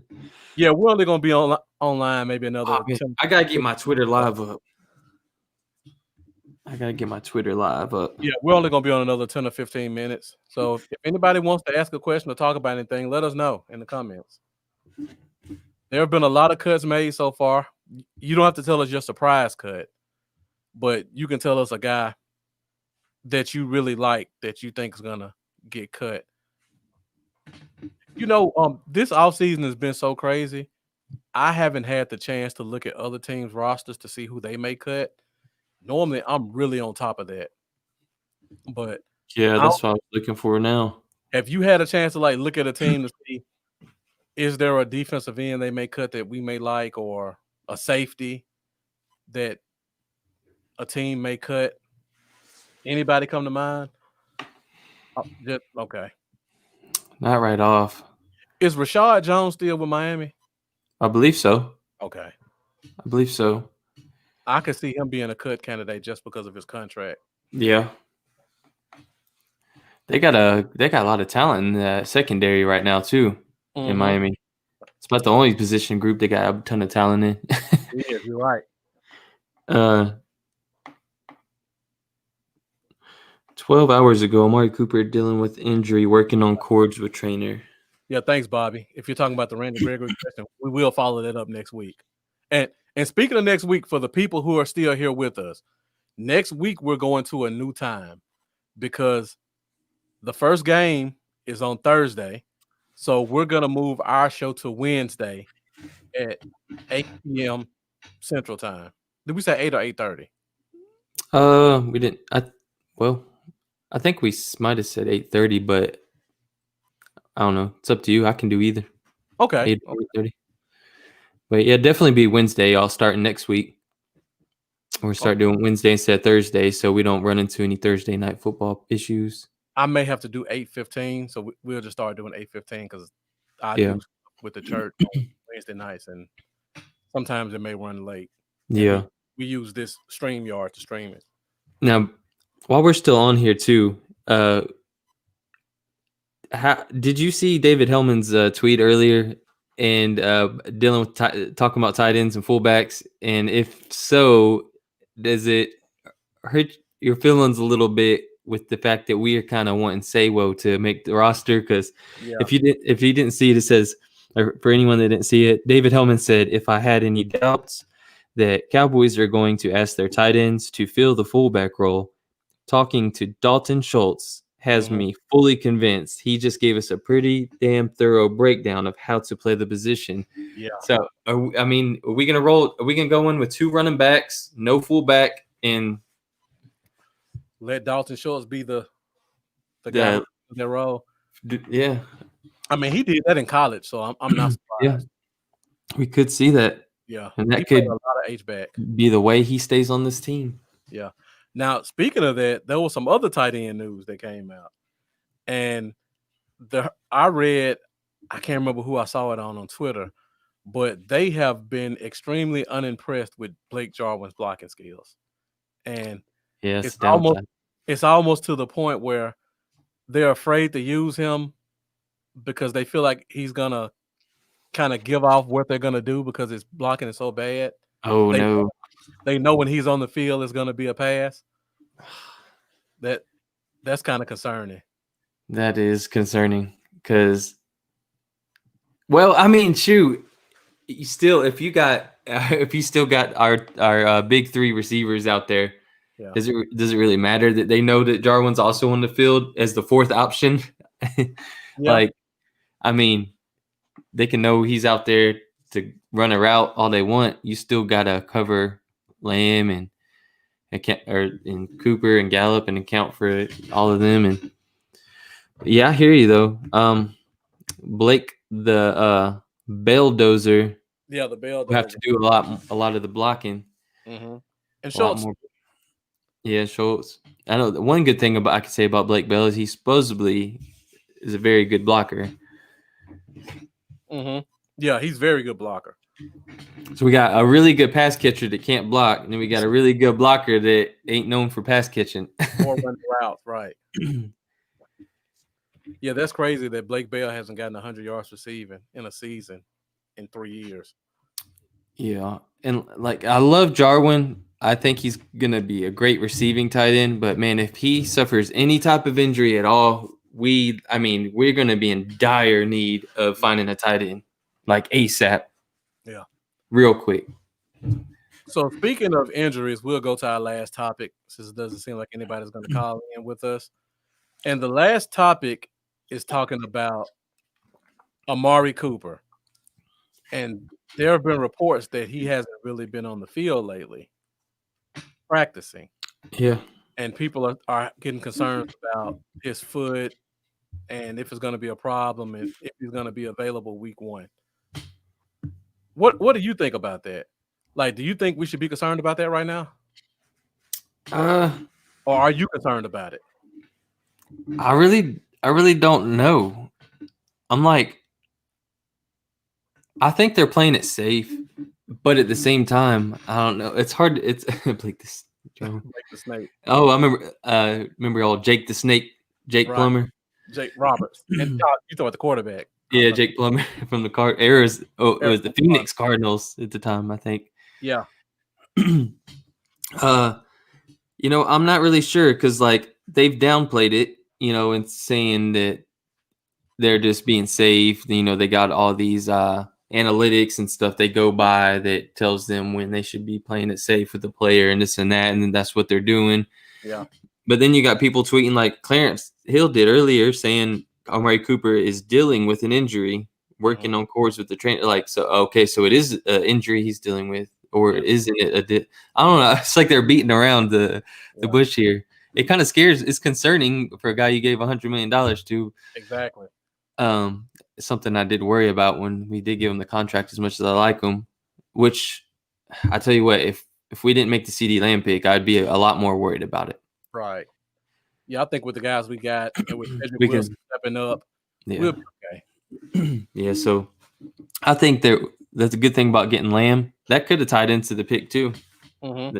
But yeah, they're in the position to play it safe with Cooper, so that's probably just hopefully it's nothing bad. I've been refreshing a lot, looking for any new updates and not really seeing any, but Yeah, and Mendoza made a comment about Jarwin doing the Witten stuff and being a security blanket. yeah. He thinks Bell can fit that role. And by the way, I love the profile pick, Mendoza. I like the Iron Man, Nice. the blue. The blue and silver. We got a call, but I don't hear it coming through my feed. Let's see if my audio's up. Hello? 934, can you hear us? Yeah, what's up, guys? It's Jeff. Can you hear What him? up? Yeah, I hear him. Okay, good. What's up, Jeff? What's going on, guys? What you got for us tonight, Jeff?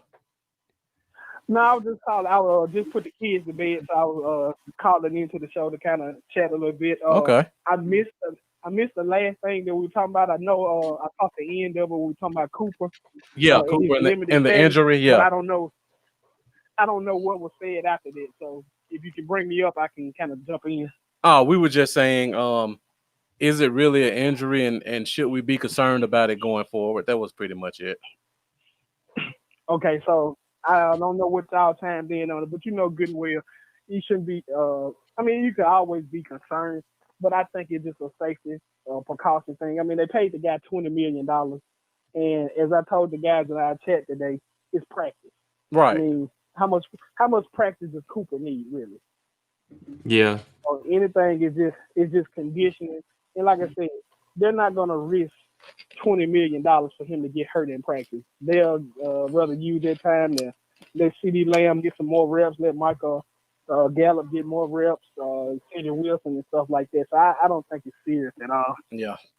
Yeah, CD Lamb as a rookie could really use the reps. So I mean, it's probably actually helping us in a way, getting CD Lamb, very used to the offense before this first week game coming up. So and actually think about it, we didn't have OTAs either, so that's when a lot of the installing and a lot of the play learning and stuff like that. So I mean, I just think it's just a way of getting him more reps. That's all. Oh, yeah.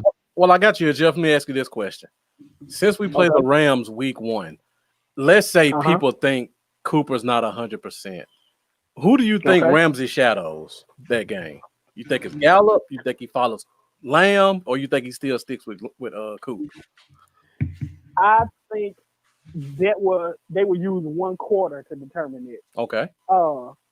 And I think what they would do, if Cooper's not 100%, he will follow. I believe he will follow Lamb. Okay. Reason being is because most likely Gallup is going to stay on the outside. Gallup Of is course. not. I mean, he's going to stay on either side. He's not going to move in the slot. Cooper and Lamb both have the ability to play outside and slot. And so if you're going to want to take away the best route runner, you're going to want to put the best cover corner on the best route runner that's active. And, I mean, Gallup can run routes, but most of his is going to be, your routes down the field on the sideline. You're not going to worry about too many route combinations in the slot. So I think they will put him on Lamb. Okay. Yeah, I can see that. Or maybe he'll stay. Maybe he'll stay on one side. Do you think he'll? Mendoza agrees too. He thinks he'll follow Lamb. Yeah. If Cooper is hurt, Lamb will be the next receiver that could do the most damage. And like I said, it's because of his ability to be able to play outside and inside. I'm pretty sure. I think their other corner is Troy Hill, if I'm not mistaken. Yeah. He's a kind of big bodied corner.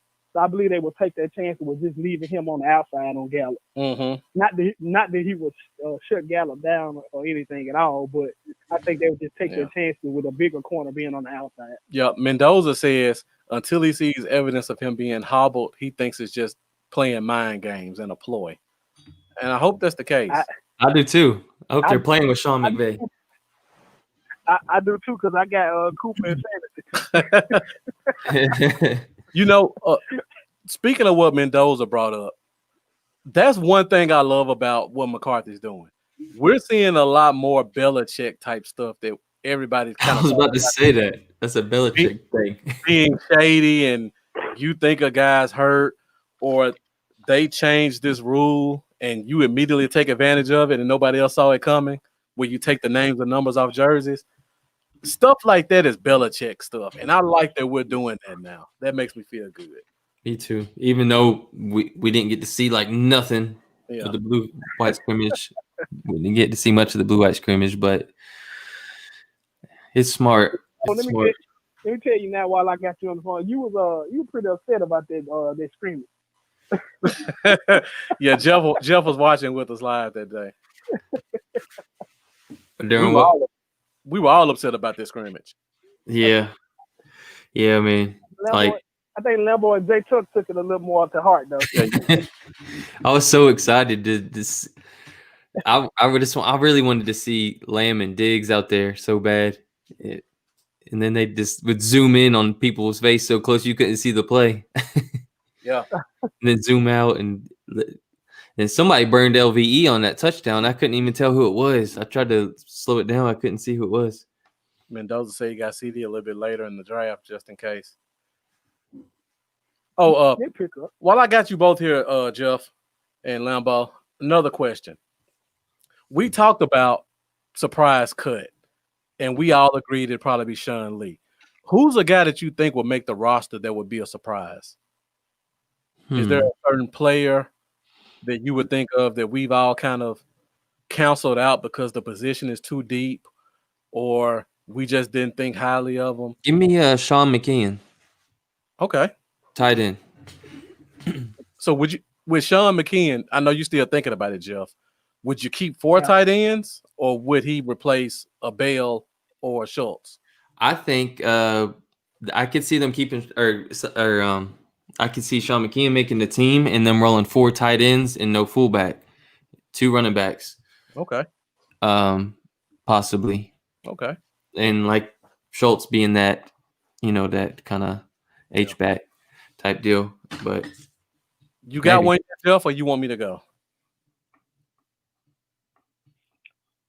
I kind of got one. I'm gonna let you go to give me a little more time because I got a scenario that I'm putting together. All right. So for me, I got to go back to one of my favorite players, and that's Joe Jackson. Joe Jackson is probably one of the strongest players on the team, and he's strong enough to where he could actually slide inside. And with the way this team looks right now, we may need that extra body to play 3-tech. Yeah. Depending on what they do with Crawford and whether or not Gallimore and Hill are ready, even though we're hearing good things about them. Oh, and Hikutini, I almost said him over McKeon, and the only reason I said McKeon is because I felt like he was more well-rounded overall, and could from what I've seen, was a little bit of a better blocker. Right. But I like Hikutini's pass catching abilities a lot. For sure. And like with Joe Jackson, he can play some right defensive end. If Bradley and I is not really ready for the bright lights, you got a Joe Jackson who's played last year and gave you some good snaps, and he can give you some work on the inside. So for me, I feel like that would be a guy nobody's talked about that could come in and be a contributor. And I think if we do as much 3-4 as I think we are, he would be a hell of a 5 technique. Yeah. And Jeff, it sounds like you're still thinking about yours, so I'm about to put Mendoza's up, and then I need an answer from you. Okay. So Mendoza first, he said Cole Hikutini, pass rush and pass catching tight end. And I've been saying it for weeks. We need to have a second legitimate pass catcher. So if that happened, I'd be right there with you, Mendoza. Yeah. And then the other one is Rico Dowdle, undrafted free agent running back. Ooh. They talked highly about him during free agency because he was a talented guy, but injuries kept him back in college. But all the traits were there for a great running back.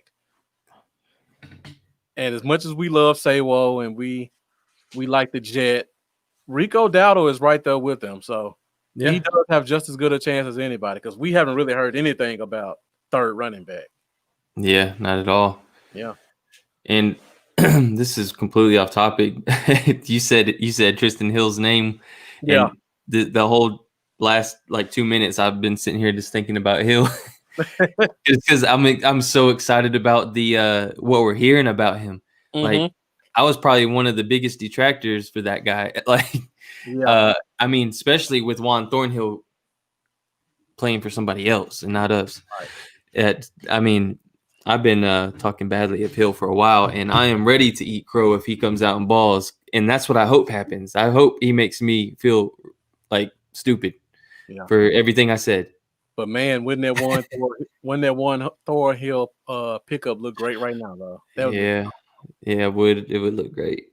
All right, Jeff, you had 2 full minutes. What you got for us? My gut want to tell me stay woke. Okay. I got my gut feeling is also a Dorrance Armstrong. I really hadn't heard, especially since the Everson Griffin signing, I really hadn't heard a lot about Dorrance Armstrong. Mm-hmm. It's been Everson Griffin, it's been Tank, it's been Anai. Smith, Bradley Anai. Yeah. I really hadn't heard a lot about Dorrance Armstrong. So I'm gonna go out and I'm a veer off Saywall, and I'm gonna go out on a limb. I'm gonna say a Dorrance Armstrong because of the experience that he brings. Okay. See, for me, I already had Armstrong on the team as one of the 10. I had 5 defensive tackles, 5 defensive ends. That's why I thought Joe Jackson would be that 6th guy that make us keep 11 to put us over. Yeah. But yeah, we haven't heard much about Armstrong, like you said. I don't think I've seen anything about Armstrong too much. I've been following Machota and Hellman almost religiously for the past 2 weeks. I don't think I've ever seen a Armstrong picture or video clip. I ain't either. I ain't really heard his name come up at all. Yeah. Yeah, you're right. Haven't even seen a tweet about him. So I don't know what that means. I mean, I feel like we should be hearing about him entering his 3rd year. Yeah. You know, we should be hearing a lot of hype. So with that being said, guys, let me ask you about this. Okay. Give me your ideal NASCAR package with 5 pass rushes. 5 or 4? If we were in an obvious pass rushing situation, 5. I think we're going to rush 5 rushes a lot this year. That's me personally. I think we're going to run more of a kind of a base, almost 5-2 type deal. So that's just me, maybe. So you looking at that Sam linebacker being another pass rusher standing up that's coming from whatever hole he wants to? Yes. Okay, I got you. More specifically, Jalen. That's more what I'm thinking. Well, if you did a 5-2, Jalen would be the one of the inside linebackers, right? Yeah. I guess it'll be disguised as a 4. I get what you're saying. But then it will quickly. I get what you're saying. So I'll tell you what, both scenarios in. All right. Well, let's just do a 4 down lineman NASCAR package. Give me your best 4 linemen on a NASCAR package. I get what you're saying, and I'll go first. I don't mind. So for me, I would have D-Law and Griffin as my ends. Then I will probably have Gallimore as my 1. And I would probably put Bradley Anai as the other inside guy. And to make it 5 pass rushers, like you said, I would stand Alden Smith up like a Sam linebacker. And like I was trying to kind of alluding to, you pick whatever hole you want. And if you don't want to rush, you just cover the flat. So you pretty much got free reign at the line of scrimmage to do what you want. Do you think Alden Smith could cover the flat? Yeah, he did it. He did it with the Niners in the 3-4. Yeah, as outside linebacker. He's throwing on some pounds. That's true. Is he 290 now, ain't he? Or like that's what they say. God, that's huge. He's a big dude. And that's kind of what I was getting at, because I see some ideal packages where we could kick Alden Smith in at the 3. in a pass. Yeah. I can see that too. Yeah. I've been saying that since they signed him, especially since he gained the weight. Yeah. Now I wouldn't do that consistently, but in an obvious pass rushing situation where they're pinning their ears back and they're trying to get the quarterback, you need all your pass rushers on the field. Okay. And I think that's a way that we can get him in. Okay, so Jeff, give us yours, and then Lambo will go to you. And All right. So this is gonna be with the 4 down lineman, right? okay, yeah. All right. So give me Griffin and Tank on the end. Give me Alden Smith at the 3, and give me Gallimore at the 1. Okay. That's mine. Same one. Yeah, I'll go with that too. Because I've been hearing a little bit of rumbles about Alden Smith playing a little inside in the 3. Uh-huh. Or the ability to, at least. So I could see that. And then you can also throw a wrinkle in that and blitz Jalen off the end. If you do that and you got those 4 guys in and you blitzing Jalen off the end and just letting LVE roam the middle, I mean, if the quarterback don't get the ball out of his hand within like 2-3 seconds tops, that's gonna be an ugly play. Yeah, real ugly. I'm with you on Very that. ugly. Because one thing Jalen can do, I don't know about his lateral movement, is kind of questionable, but when he's running from point A to point B, he's almost like an unstoppable force. Yeah, very few better than him. Yeah. Yeah, a full head of steam. That's tough for any tackle, guard, or whoever you put in front of him to try to stop. Yeah.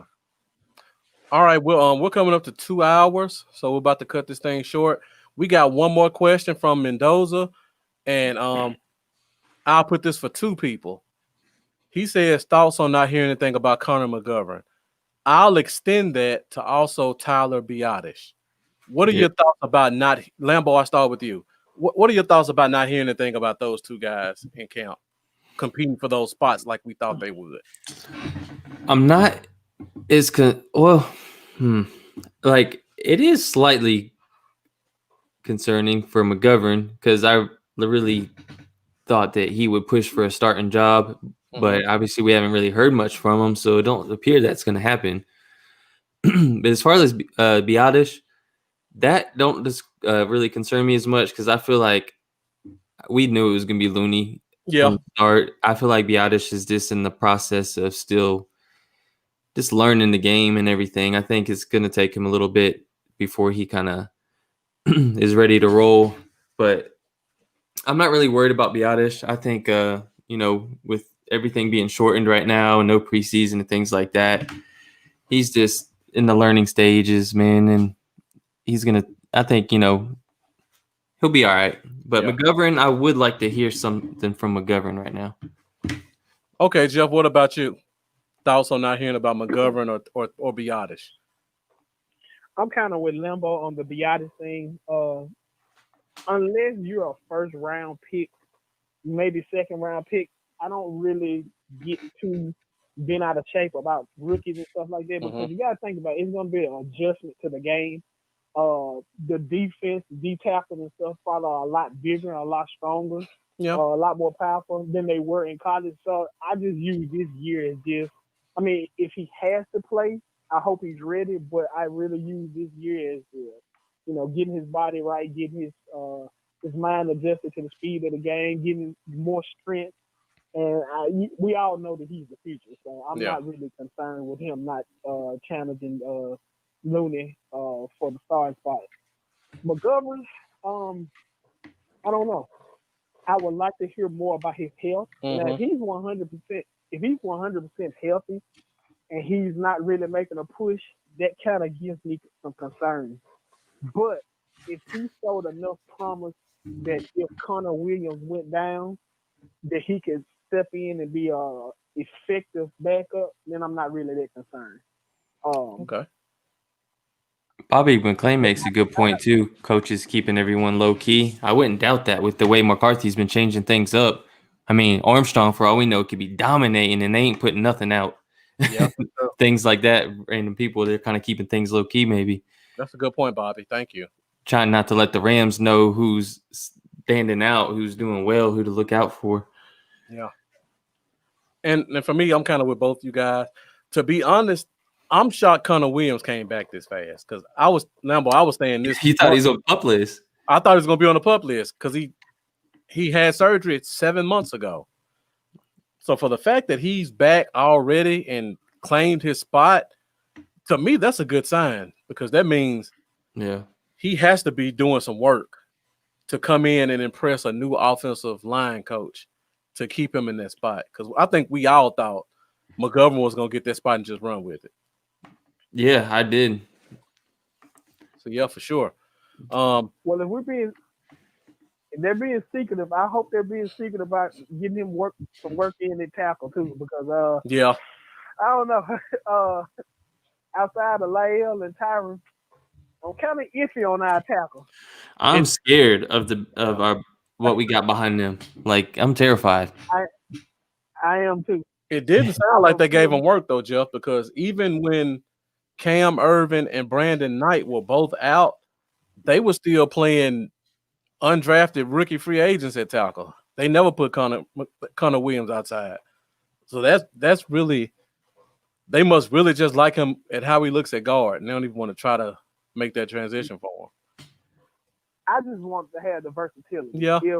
If Lael was out, or Lord forbid it's a situation where both of our tackles out, I want to be able to have a guy that has experience playing that position for the time that they're out. Mm-hmm.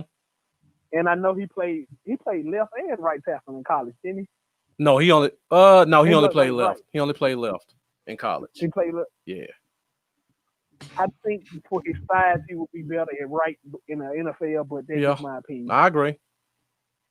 That's my opinion. Elazar, as you said that, I'm actually looking at that on Twitter. Yeah, from Training Camp Live, I'm watching a little clip of it. Very interesting. Durant Armstrong standing up, blitzing behind a zero tech Dontari Poe. I must have missed that one. The talk of Dallas defense using creative fronts and alignments to get after the passer is for real. And look, I'll see if you can see this on my camera here. Yeah, he's standing up right behind Dontari Poe. Run the clip back again. 92 right there. Yeah, standing up behind Poe, blitzing. Okay, I must have Boom, right up the middle. That's another 3-4 look. That's another 3-4 look they showed us. I'm excited to see this. Yeah, I'm interested. I'm interested to see how much 3-4 they run this first game. I think it's going to be a lot. I think we're finally going to see the defense. And I was telling Marcus one day we were talking. You remember when the Packers ran what they call the psycho defense? Everybody standing up, except for the nose guard, right? Yeah, nose tackle. And everybody else just stood up around the line. I'm excited to see if we're going to run one of those type of defenses. Mm-hmm. That would be interesting to see. And it's funny, Marcus, that we was talking about Joe Jackson and Durant Armstrong and both of those earlier, because I was going back to a tweet that David Hellman had put up during the blue-white scrimmage. It said Dalton just got sacked by a dude, but it wasn't one of the big three, and it was not Bradley and I. It's either Joe Jackson or Durant Armstrong, but honestly, I have no idea because he's like 300 feet away and they didn't have numbers or nothing. So it's either Joe Jackson or Durant Armstrong. I'm wanting to know who got that sack. I know. Anybody knows, let me know, because now I'm curious. Sure. Well, all right, Jeff, I think we're about to close this thing out. We just went over 2 hours, so we appreciate you. Appreciate you calling. Oh, no problem. Yeah. Make sure you join us next. Listening to y'all guys. Yeah, make sure you join us next week when we break down the 53-man roster and also talk about the upcoming game. Talk about some of the notes that we kind of see, matchup stuff like that. Phone lines will be open, so you'll be more than welcome to call back in. Can I make a request? What's the request? Can we hear from Cowboy Dale next week? I've been hearing that a lot. I'll ask him. We may let Cowboy Dale make a prediction. Yeah. Let's see if we get Cowboy Dale to do a prediction on our season. See what our record's gonna be. You know, we might start having like a little Cowboy Dale take like before each game or something too. Like We'll go one game at a time. yeah, like each pregame show, have them do a little prediction of the game or something or a reaction. So Lambo Lambo. and I do our predictions, then we'll do Cowboy Dales and see who has the most right by the end of the year. All right. I look forward to it. Lambo, make sure you get in contact with Cowboy Dale, man. I will. All right. Thanks, Jeff. All right. See you, Jeff. Hey, I think maybe we just ain't been looking for Durant Armstrong news, because when I actually try to look, since we started talking about not hearing much about him, I find little bits here and there, and I'm like, okay, how did I not see this before? Yeah, Todd Archer said, Durant Armstrong looks good when standing up as an outside linebacker. He's got some athleticism where he doesn't look awkward dropping in coverage. Okay. Yeah, I have to start looking into that some more. Yeah, man. Before we go, there's one more thing about Randy Gregory that I didn't get to hit on. Let's say he gets reinstated. Or this is Randy Gregory or Earl Thomas. Let's say we sign Earl Thomas Friday, tomorrow. We pretty much have to get on the clock like ASAP if we're going to sign him. We can't wait till next week. No.